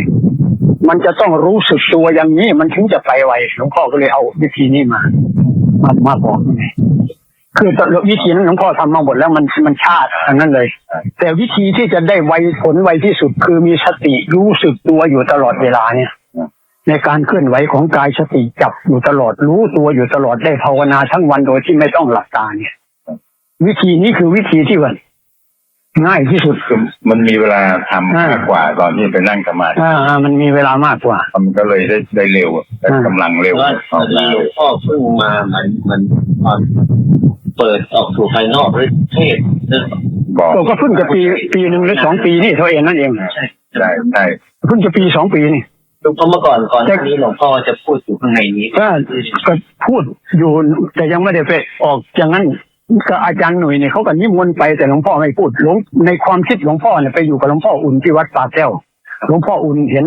อย่างนั้นหลวงพ่อว่าก็จะเหมือนนิสัยเหมือนหลวงพ่ออุ่นคือจะไม่สอนใครจะไม่เทศสอนใครอย่างหลวงพ่ออุ่นท่านก็ไม่เทศสอนใครฉันจะเปิดเทศของหลวงตามหาบัวบ้างของหลวงปู่สิงห์ทองบ้างเวลา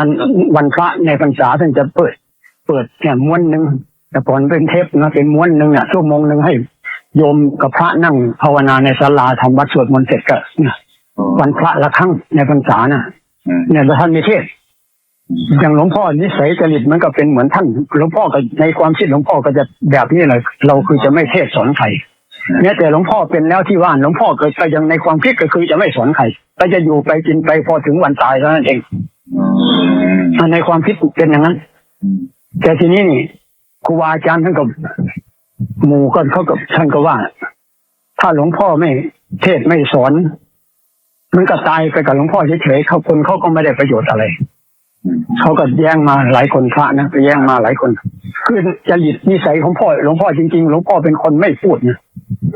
แม้แต่คนจะไปมาหลวงพ่อก็ไม่สนใจเลยไม่พูดไม่อะไรบวชใหม่ก็เหมือนกันแม้แต่โยมที่เขาเป็นเจ้าภาพบวชให้เนี่ยอยู่กับท่านพ่อเฟื่องนะพอโยมเขาเป็นเจ้าภาพบวชให้เขามา2 ผัวเมียเขามากันหลวงพ่อก็เดินหนีแล้วท่านพ่อเฟื่องก็บอกเอาโยมเขามาเอาเสื่อมาปูให้เขานั่งหน่อยอะไรเงี้ยเขาปูเสื่อเสร็จหลวงพ่อก็จะหนีไปเลยโยมท่านพ่อเฟื่องก็เลยบอกจะไปไหนโยมเขามาก็คุยกับเขาหน่อยสิอะไรเงี้ยคือหลวงพ่อจะเป็นคนไม่พูดอย่างนี้อยู่ตั้งแต่ไหนแล้วคือคนไม่ชอบพูดนะก็ไม่คิดว่าจะตัวเองจะสอนใครจะอยู่ไปกินไปพอถึงวันตายก็คิดว่าแค่นั้นแต่ที่นี่มันมีครั้งหนึ่งที่หลวงพ่อไปวัดธรรมสถิตเนี่ยก็เป็นคารวาสครั้งแรกที่ไปเป็นคารวาสเลยปีในพรรษาปี25นะหลวงพ่อไปครั้งแรกปีพรรษาปี25ไปแล้วไปนอนอยู่บนเตียงดีวัดธรรมสถิตเนี่ยแล้วนอนไปหลวงพ่อก็นอนทำลมหายใจเข้าพุทออกโทอย่างนี้แหละตอนนั้นยังไม่บวชนะที่พูดนี่คือก่อนจะบวชปี25 ในพรรษาปี25วันเข้าพรรษาเนี่ยเขาไปทำบุญกันก็เลยติดรถไปกับเขาพวกพยาบาลราชวิถีเขาไปกันแล้วหลวงพ่อเป็นนอนเจดีย์ก็หายใจเขาพุทออกโทมันก็พอมันลงมันรวมไปแล้วมันเจดีย์มันเป็นชันๆลงไปนี่ข้างล่างนะมันก็มีคนตะเกียกตะกายขึ้นมาเยอะเลยจะให้หลวงพ่อช่วยดึงขึ้นมีคนตะเกียกตะกายที่จะให้ดึงขึ้นนั่นเยอะงั้นครับอันนั้นที่ไปวัดธรรมสถิตครั้งแรกหลวงพ่อมาสรุปดูแล้วก็คือก็อย่างว่านะเนี่ยมันก็เลยต้องทั้งที่จะไม่คิดว่าตัวเองจะพูดจะเทศอะไรก็เลย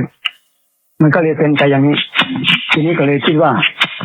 ชีวิตที่เหลือของการเป็นพระตราบใดที่ยังมีเรี่ยวไม่แรงอยู่ก็จะพยายามดึงไงดึงขึ้นมาเนี่ย ผมคนหนึ่งแล้วมั้งที่ผมไม่พูด ผมคงไปเกี่ยวกับการผมน้อยไปเจอพอดีเลยนั่นแหละก็เลยดึงผมขึ้นมาพยายามจะดึงขึ้นก็ดึงขึ้นได้หลายคนแล้วหลวงพ่อจังยมนะอันนี้ก็เลยถ้าใครทำต่อเนื่องเดินต่อเนื่องแล้วถึงแน่นอนถึงแน่นอนนั่นแหละทีนี้นี่หลวงพ่อแต่ก่อนยังไม่เป็นหลวงพ่อจะไม่สอนใครมานี่หลวงพ่อสถานสารทุกข์สุขติดตำราหลวงพ่อก็ไปแล้วคือจะไม่เทศสอนใครเพราะหลวงพ่อถือคติที่ว่าสอนตัวเองได้แล้วค่อยสอนคนอื่นชื่อว่าทำตามพระพุทธเจ้าหลวงพ่อจะถืออันนี้มาอาจจะไม่สอนใครแต่ก่อนมาก็ถามไทยปกติเป็นไงโยมสบายดีไหมอะไรจะทำนี่หลวงพ่อไปต่างคนต่างไปจะไม่มานั่งสอนวิธีทำต้องทำอย่างนั้นอย่างนี้อะไรจะไม่มีนะเพราะตัวเองก็ยังสอนไม่ได้ตอนนั้นมันรู้อยู่แต่มันยังรู้ไม่หมดมันยังไม่เต็มนะมันยังไม่เต็มก็เลยไม่สอนใครมันก็เป็นไปตามนั่นแหละแล้วมันทำที่อันนี้ก็ไปล่าไปดึงก็นี่ก็ช่วยเท่าที่ช่วยได้นะก็ช่วยเท่าที่ช่วยได้เท่าที่ยังมีกำลังวังชาที่จะไปนู่นมานี่ไหวอยู่นี่เขาก็ต้องช่วยเหลือตัวเองมาด้วยนั่นแหละมันแล้วเขาก็ต้องทำไปด้วยใช่ไหมบอกแล้วเขาไม่ทำก็เหมือนเดิมนะคนไข้ไม่รับยาเนี่ยหมอจะเก่งขนาดไหนยาจะดีขนาดไหนก็เหมือนเดิมโรคก็ไม่หายเหมือนเดิมมาแหละก็อยู่ที่คนไข้ด้วยได้ยาแล้วไม่ถ้าคนไข้เชื่อหมอแล้วก็กินยาได้ทำปฏิบัติตัวตามที่หมอสั่งหมอแนะนำนั้นก็หายจากโรคจากภัยเหมือนกันมันต้องด้วยกันทั้งสองฝ่ายผมรู้ผมนี่เองที่สะกิดสะกายอยู่หล่อครูบาอาจารย์มาดึงขึ้นเจอพอดีเลยก็เนี่ยแหละก็ชีวิตที่เหลืออยู่ก็เพื่อผู้อื่นเพื่อประโยชน์ท่านนะเพื่อประโยชน์ท่านหยดต้นเสร็จเรียบร้อยเพื่อประโยชน์ก็ไม่เสร็จหรอกแต่ว่าก็จะเพื่อประโยชน์ท่านที่เหลืออยู่เนี่ยนี่ก็พูดรวบลักตัดตอนไปถ้าจะพูดเอาทุกสิ่งอย่างนั้นก็ยังว่า3 วัน3 คืนก็ไม่หมดอันนี้ก็พูดเฉพาะที่ว่าที่มันเป็นทางเป็นแนวทางให้กับทุกท่านที่มาในวันนี้นะเนี่ยโอ้นั่นแหละถ้าว่าใครทำต่อเนื่องให้ทำให้มันต่อเนื่องเดินให้มันต่อเนื่องมันถึงจุดหมายปลายทางแน่นอนจะต้องเดินทางให้ถูกทางนะถูกทางมรรค8ของพระพุทธเจ้านั่นแหละทางศีลสมาธิปัญญาทางสติสมาธิปัญญาไปเนี่ยรับรองว่าไม่ผิดหวังถึงจุดหมายปลายทางแน่นอนอยู่ที่เราด้วยทำให้มันต่อเนื่องเลยพระพุทธเจ้าก็เป็นแค่คนชี้ทางบอกทางบอกให้แล้วเราไม่ทำตามท่านไม่เดินตามทางที่ท่านชี้ให้ไปเราก็ไปไม่ถึงไหนเหมือนกันนะท่านเป็นแค่ก็เป็นบุญของเราเหลือเกินแล้วที่ท่านมาชี้ทางบอกทางให้เราท่านไม่มีครูสอนแล้วท่านประพฤติปฏิบัติเอาเองทั้งผิดทั้งถูกท่านก็เอาอันที่ท่านปฏิบัติมาทั้งผิดทั้งถูกแล้วมาสอนเราอันไปบำเพ็ญทุกขกิริยาท่านก็บอกแล้วมันไม่ใช่ทางกามสุขันนุโยคท่านก็บอกแล้วมันไม่ใช่ทางอัตตกิลมัฏฐานุโยคท่านก็บอกแล้วไม่ใช่ทางให้ไปตรงกลางเนี่ยระหว่างสุขกับทุกข์เนี่ยไม่เอาทั้งให้อยู่ตรงกลางเราอยู่ตรงกลางระหว่างสุขกับทุกข์สุขก็ไม่ไปทุกข์ก็ไปให้อยู่ตรงกลางเนี่ยแหละคือเนี่ยจะตามทางสายกลางไปงี้นั่นแหละถึงแล้วมันจะไม่สุขไม่ทุกข์มันจะไม่สุขไม่ทุกข์สุขก็ไม่เอาทุกข์ก็ไม่เอาสุขก็ไม่ติดทุกข์ก็ไม่ติดอดีตก็ไม่ติดอนาคตก็ไม่ติดปัจจุบันก็ไม่ติดไม่ยึดอะไรเลยไม่เอาอะไรทั้งนั้น เนี่ยมันจะไปสู่จุดหมายปลายทางเดียวกันไงเราจะทำบุญให้ทานจะทำความดีเล็กๆน้อยๆมันสะสมมาเพื่อจะไปจุดนี้จุดเดียวนะไม่ว่าชาติไหนศาสนาใดก็แล้วแต่ผลสุดท้ายมันจะต้องมาไปเส้นทางเดียวกันนี่มันไม่เหลือวิสัยหรอก แล้วตอนวันแรกที่ไปเจอหลวงพ่อที่วัดโสนก็ผมไม่รู้พื้นฐานอะไรมาเลยแล้วหลวงพ่อยังบอกเลยว่าถ้าหลวงพ่อไปจะมีคนฟังเลยมันเป็น พ่อเลยพูดได้เลย พระโนเนียมอีกต่างหากเขาไม่รู้เลยเป็นนิมนต์ใครมาวะก็ไม่เคยได้ยินชื่อสักทีเลยอะไรเงี้ยนะฮะเป็นนิมนต์ใครมันหมดแล้วหรือพระในประเทศไทยนี้องค์เดียวนี่เหรออะไรเงี้ยนะเดี๋ยวเขาก็จะต่อว่าเองเหมือนบอกพวกจันโดมที่ไปเนี่ยเดี๋ยวก็จะต่อว่าโยมว่าเป็นนิมนต์พระอะไรมาเนี่ยเวลาพอดีเลยจุดผมขึ้นไงก็ยังได้พอได้ประโยชน์นะที่ไปก็ยังพอได้ประโยชน์บ้างถ้าใครทำตามนะแต่หลังจากนั้นก็ไม่มีคนถามว่าหลวงพ่อมาจากไหนยังไงมันแจ้งนะครับเพราะตอนนั้นน่ะคือตุ้มพ่อน้อยมากแค่20 นาทีเพราะว่าไปฉันที่ซอย11วัดอโศกเขาจะให้พูดก่อนฉันแค่นั้นก็บางทีก็ครึ่งชั่วโมงแต่ว่าเขานิมนต์ให้หลวงพ่อไปพูดที่ศาลาทรงธรรมหลวงพ่อบอกไม่เอาจะพูดเฉพาะแค่นี้ก็พอแล้วจะให้ขึ้นวิหารอีกด้วยก็ไม่เอาพูดเฉพาะซอย11อย่างเดียวเนี่ยเอาไปเอามากันเห็นไหมก็เลยไปทั่วหมดเลยทีนี้ก็ไม่คิดมันก็บอกแล้วในความคิดว่าจะไปสอนคนนี่ไม่มีมันไม่ใช่คนที่จะเทศเป็นมันไม่เป็นเลยล่ะเรื่องจะมาถามเรื่องบาลียิ่งแล้วใหญ่แล้วพ่อหลวงพ่อไม่เอามายุ่งเลยเห็นไหมที่หลวงพ่อพูดมีบาลีไหมไม่มีเลยต้องฌานนั้นฌานนี้เป็นงั้นนี่เนี่ยไม่มีเลยหลวงพ่อตัดออกมาพ่อหลวงพ่อเป็นมาหมดแล้วมันไร้สาระทั้งนั้นเลยเสียเวลาเนี่ยไปยุ่งกับมันไร้สาระหมดออกนอกหมดเสียเวลาทำให้เงื่อนช้าในการเดินทางหมดพอหลวงพ่อเป็นมาหมดแล้วหลวงพ่อตัดออกหลวงพ่อจะไปทางตรงอย่างเดียวดิทางตรงอย่างเดียวเลยเพราะมันเสียเวลามันนานแล้วไม่อยากให้คนอื่นเขาเสียเวลาด้วยตัวเองโง่มาแล้วจะให้คนอื่นเขาไปหลงตัวเองทำไมล่ะมันจะเอาทางที่มันไม่โค้งเนี่ยมานั่นเอาทางตรงมัน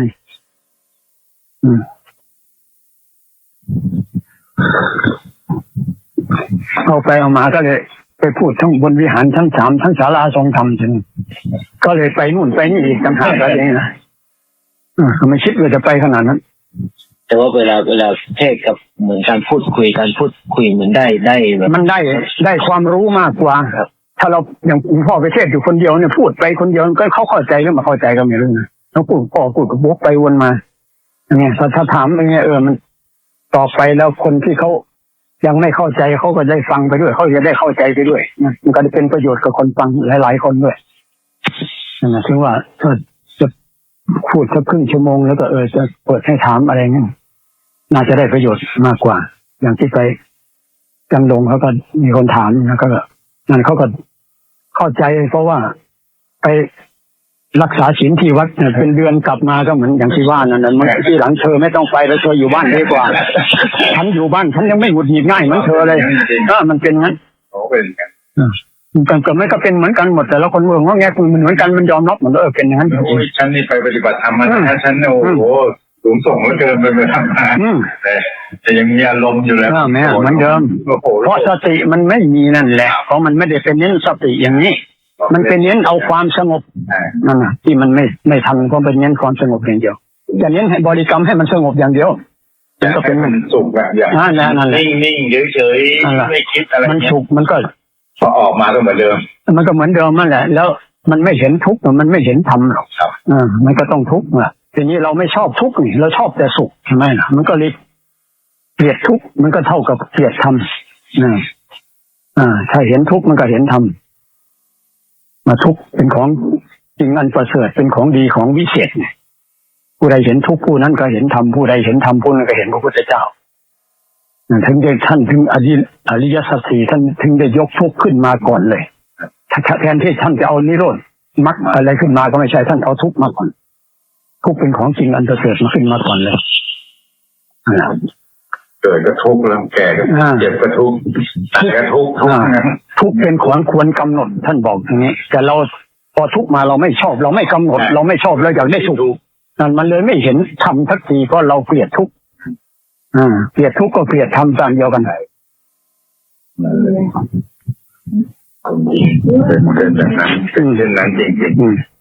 ๆก่อนหน้านี้โอ้เป็นแบบนั้น ผู้ใดเห็นทุกข์ผู้นั้นจะเห็นธรรมผู้ใดเห็นทุกข์ตามความเป็นจริงผู้นั้นจะเห็นธรรมและจะเห็นพระพุทธเจ้าไปในตัวด้วย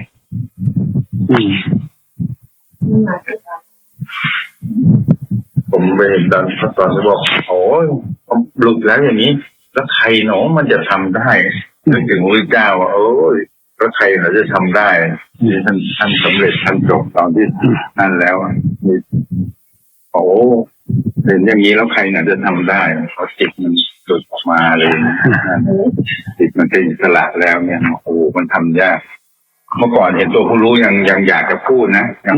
พูดนะมันมีความสำคัญอยู่ใช่ครับมันมีความสำคัญเพราะมันมีตัวเนี่ยมันจะสำคัญตัวอยู่ตลอดคนเราตราบใดที่มีตัวนะถ้ามันหมดตัวแล้วมันจะไม่สำคัญตัวเพราะมันไม่มีตัวตอนนั้นอยากจะพูดอยากจะบอกให้มันรู้ว่าฉันเก่งนะฉันเห็นตัวผู้รู้ฉันรู้หมดนะแต่พอมาเห็นตรงนี้ได้ปุ๊บนะโอ้ไม่อยากบอกใครเลยบอกไม่รู้จะบอกไงบอกแล้วเขาจะทำได้บอกก็ไม่รู้ก็เลยไม่กล้าพูดเลยต้องมาหาพระอาจารย์ที่เนี่ยมาคุยให้ท่านฟังว่าเป็นแบบนี้ผมเจอแล้วจิตจะเป็นอิสระว่าเป็นแบบนี้เองที่พ่อพูดไว้จริงๆเป็นอิสระแบบนี้แล้วไม่กล้าพูดกับใครไม่กล้าบอกใครเลยมานั่งในรถมาบอกเนี่ยผมไม่กล้าบอกมันพูดแล้วแต่กลัวเขาไม่เชื่อมาโอ้โหตายเลยแล้วมันไม่เชื่อกันง่ายๆหรอกครับเรื่องนี้มันแม้แต่พระก็เหมือนกันถึงจะไปพูดเนี่ยมันก็ไม่เชื่อแล้วก็ไม่พูดซะดีกว่าใช่ผมก็เลยไม่พูดมานั่งก็มาคุยกับหลวงพ่อให้หลวงพ่อพูดถามหลวงพ่อแบบเป็นแบบนี้ใช่ไหมใช่แล้วผมก็จะเก็บไว้อีกยังไม่โทรไปหาพระอาจารย์ชายแดนหรอกเพราะว่ากลัวแม่งโกรธรอท่านมาแล้วมาคุยแบบเปิดคุยเลยว่าผมเป็นอย่างนี้ใช่ไหมโอ้ท่านถูกใจมากเลยบอกโอ้ใช่เลยแบบนี้แหละใช่เลยเรามาเอาคนกลับบ้านได้แล้วโอ้ทำไมต้องมาที่โอทีบ่อยมีคนถามท่านบอกท่านจะมาเอาคนกลับบ้านท่านจะมาพาคนกลับบ้านคนที่เนี่ยจะได้กลับบ้านโอ้เราก็ไม่นึกว่าตัวเราจะได้กลับบ้านโอ้เดี๋ยวก็เอาให้มันได้กลับบ้านหลายๆคนเชื่อนะเอาให้มันได้หลายๆคนนั่นแหละชุดนี้จะได้กลับบ้านถ้าทำต่อเนื่องมันได้กลับบ้านทุกคนนั่นแหละทำให้มันต่อเนื่องอย่าให้มันเผลอต่อเนื่องอย่าให้กิเลสเลียดจูงจมูกต่อเนื่องก็แล้วกันให้มันรู้สึกตัวต่อเนื่องเนี่ยอยู่กับตัวแล้วหนทางมีแล้วให้มันรู้อยู่กับตัวนี่แหละมันหลงมันจะหมดไปเองถ้ารู้มากๆแล้วหลงมันหมดเองมันไม่รู้เพราะมันหลงไปกับความคิดหลงไปกับความโกรธความหงุดหงิดเนี่ยมันไม่รู้มันหลงไปแบบนั้นที่มันไม่รู้เพราะแบบนี้เองพอมันออกนอกทางมันไม่อยู่ในเส้นทางมรรคแปดของพระพุทธเจ้ามรรคทางของท่านคือมีสติรู้อยู่ที่กายที่จิตอย่าไปรู้อดีตรู้อนาคตรู้คนนั้นไม่ดีคนนี้ไม่ดีนั่นอย่าไปรู้ในทางกิเลสมันหลงให้รู้แต่เราคนเดียวเนี่ยรู้เราคนเดียวมันจะรู้หมดต่อไปมันจะรู้หมดทุกคนนั่น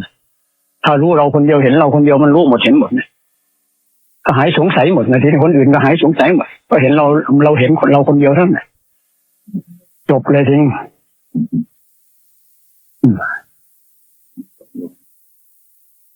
ไม่ใช่ของยากไม่ใช่ของเหลือวิสัยให้เราคิดเรื่อยแล้วก็ดูมันไปดึงกลับดูอย่างเงี้ยทำอยู่เงี้ยจนมันไปเห็นตัวผู้รู้ตั้งใจตลอดโอ้แน่นอนก็เหมือนจับปูใส่กระด้งใช่พอมันไต่ออกจากกระด้งก็จับมาใส่กระด้งอีกมันไต่ทั้งวันจับมาใส่กระด้งทั้งวันมันจะขยันไต่ขนาดไหนนะมันอยู่ที่ความเพียรแล้วมึงจับไต่ทั้งวันกูก็จะมาใส่กระด้งทั้งวันเนี่ยมันคิดไปทั้งวันกูจะเอากลับมารู้ตัวทั้งวันเอาเนี่ยมันเป็นความเคยชินแล้วมันง่ายเองมันจะเห็นความคิดกับเราคนละอันนี่หว่าเนี่ยต่อไปมันจะเห็นเองมันจะขึ้นมาเองพอเราไปดูแล้วว่าช่วงเวลาที่เราห่างมาเนี่ยโอ้มันไปกับกิเลสอย่างที่หลวงพ่อบอกทั้งนั้นเลยอ่ะมันไม่อยู่เลยพอเราออกจากสมาธิปุ๊บก็ไปแล้วชวนไปแล้วอย่างขั้นแรกก็ชวนไปชงน้ำร้อนก่อนกินกาแฟก่อนเนี่ยก็ไปตามมาแล้วไปตามไปด้านติดโอ้ช่วงนี้มันหายแล้วกูจะเอาสติช่วงนี้แหละกลับมานั่นแหละทำอะไรอยู่ก็รู้จับอะไรก็รู้เอาให้มันรู้อย่างนี้ไปก่อนรู้ไปเรื่อยทำให้มันต่อเนื่องรู้ให้มันต่อเนื่องอย่าไปหลงไปเผลอต่อเนื่องมันเผลอไปรีบเอามารู้สึกตัวรู้เอากลับมารู้สึกตัว ทำอยู่อย่างเงี้ยทั้งวันเนี่ยดึงชักเขย่อมันเขาดึงไปเราดึงกลับ เนี่ยอยู่เงี้ย ปีกับ4 เดือน21 วัน อืม ที่ผมชักกระเยอะอยู่เนี่ย1 ปี 4 เดือนกับ21 วัน เห็นตัวผู้รู้โผล่ไม่ต้องไปหาที่ไหนดูตรงเนี้ยเหมือนพระอาจารย์บอกได้หลักชัยแล้วได้ที่อยู่ได้รู้แล้ว เขาเรียกว่าได้ต้นทางแล้วเหมือนพระอัญญากลทันดะแล้วได้ดวงตาเห็นธรรมแล้วเนี่ย รู้แล้วอยู่ตรงเนี้ย กายคิดให้อย่างนี้ ตอนนี้เราจะดูมันอยู่ตรงนี้แหละทำอะไรก็รู้อยู่ตรงเนี้ยเอามารู้อยู่ตรงนี้จะทำอะไรนั่งสมาธิก็กำหนดมันอยู่ตรงเนี้ยแหละอยู่ตรงกลางหน้าอกมันบอกอยู่ตรงนี้เอามันไม่ไปไหนนะอยู่พอทำอะไรเนี่ยก็แอบดูอยู่ไหมอยู่เหมือนเด็กอ่ะอยู่ไหมอยู่ไปเนี้ยผมก็ทำผมไปเรื่อยจนนั่นแหละจนมาถึงผู้รู้มาคุยกับผู้รู้ทำอะไรทุกอย่างกับผู้รู้เพื่อนผู้รู้นี่มันคุยได้เว้ยมันส่งมันบอกเราได้ทุกอย่างแล้วไปหลงอีกจะไปหลงไอ้ที่มันสั่งมันบอกอีกว่ามันเดี๋ยวต้องมีอย่างนี้เกิดขึ้นมันไม่ใช่ทางนี่หว่าเราไม่ต้องการทางนี้หน่อยทางนี้มันจะไปฤทธิ์ไปเดชไม่เอาถอนมันรู้อะไรก็ผมก็เฉยมันรู้อะไรผมก็เฉยแล้วเพราะว่ามันพูดมาเนี่ยไม่เอาละไม่อยากรู้กับมันแล้วพอเฉยไปเนี่ยแล้วผมมาเจอหลวงพ่อแหละโยกผู้รู้ไม่ใช่เราไม่ใช่ผู้รู้แล้วผู้รู้เป็นผู้หลงจำได้เลยโอ้หาอยู่แค่2 ตัวผู้รู้ผู้หลงแล้วแหละใช้เวลา14 วันที่หลวงพ่อบอกครับรู้ผู้หลง รู้นอกมันเป็นรู้ที่กิเลสพาไปรู้ข้างนอกเนี่ยแต่รู้ในเนี่ยเป็นรู้ที่จะเห็นตัวเห็นตนเราจึงจะข้ามความหลงไปคือต้องรู้อยู่ที่เราเห็นอยู่ที่เราเนี่ยรู้นอกเป็นรู้ของกิเลสแต่รู้ในเป็นทางมรรคแปดของพระพุทธเจ้ามันเหมือนทางพ้นทุกข์มันเหมือนเขาให้เรามองข้างในเรื่อยๆเนี่ยเขาเหมือนว่าเขาต้องการกำลังลูกสังเกตดูนะเรายิ่งอยู่ข้างในมากเท่าไหร่กำลังเราก็มากเท่านั้นความเผลอเราจะน้อยลงเท่านั้นแหละถ้ารู้อยู่แต่ข้างในความหลงก็จะน้อยลงการเกิดตายก็สั้นลงไปพร้อมกันนั่นแหละความเป็นตัวเป็นตนก็น้อยลงหมดทุกอย่างถ้ารู้อยู่ข้างในนะมันจะทันหมดนั่นแหละคิดมามันจะรู้ทันหมดมันจะไม่ไปกับความคิดเนี่ยแหละมันคือความคิดไม่มีเลยความคิดไม่มีมันจะอยู่แบบผู้รู้ผู้หลงนี่มันอยู่กับกลางหน้าอกเนี่ยทำไมผู้รู้ไม่ใช่เราไม่ใช่รู้มันรู้อยู่แค่เนี้ยรู้มันไม่เคยคิดออกไปข้างนอกไปไหนเลย14 วันถึงเขามีกำลังเด้งตัดออกเลยพื้นหมุนออกติ้วเลยมันก็จะดีดออกมาเป็นอิสระเองครับมันจะเหลือแต่รู้อันเดียวรู้ล้วนๆเนี่ยผมว่าไม่เกี่ยวกับอย่างอื่นนะที่หลวงพ่อบอกเป็นอย่างนี้เองรู้อิสระเป็นอย่างนี้เอง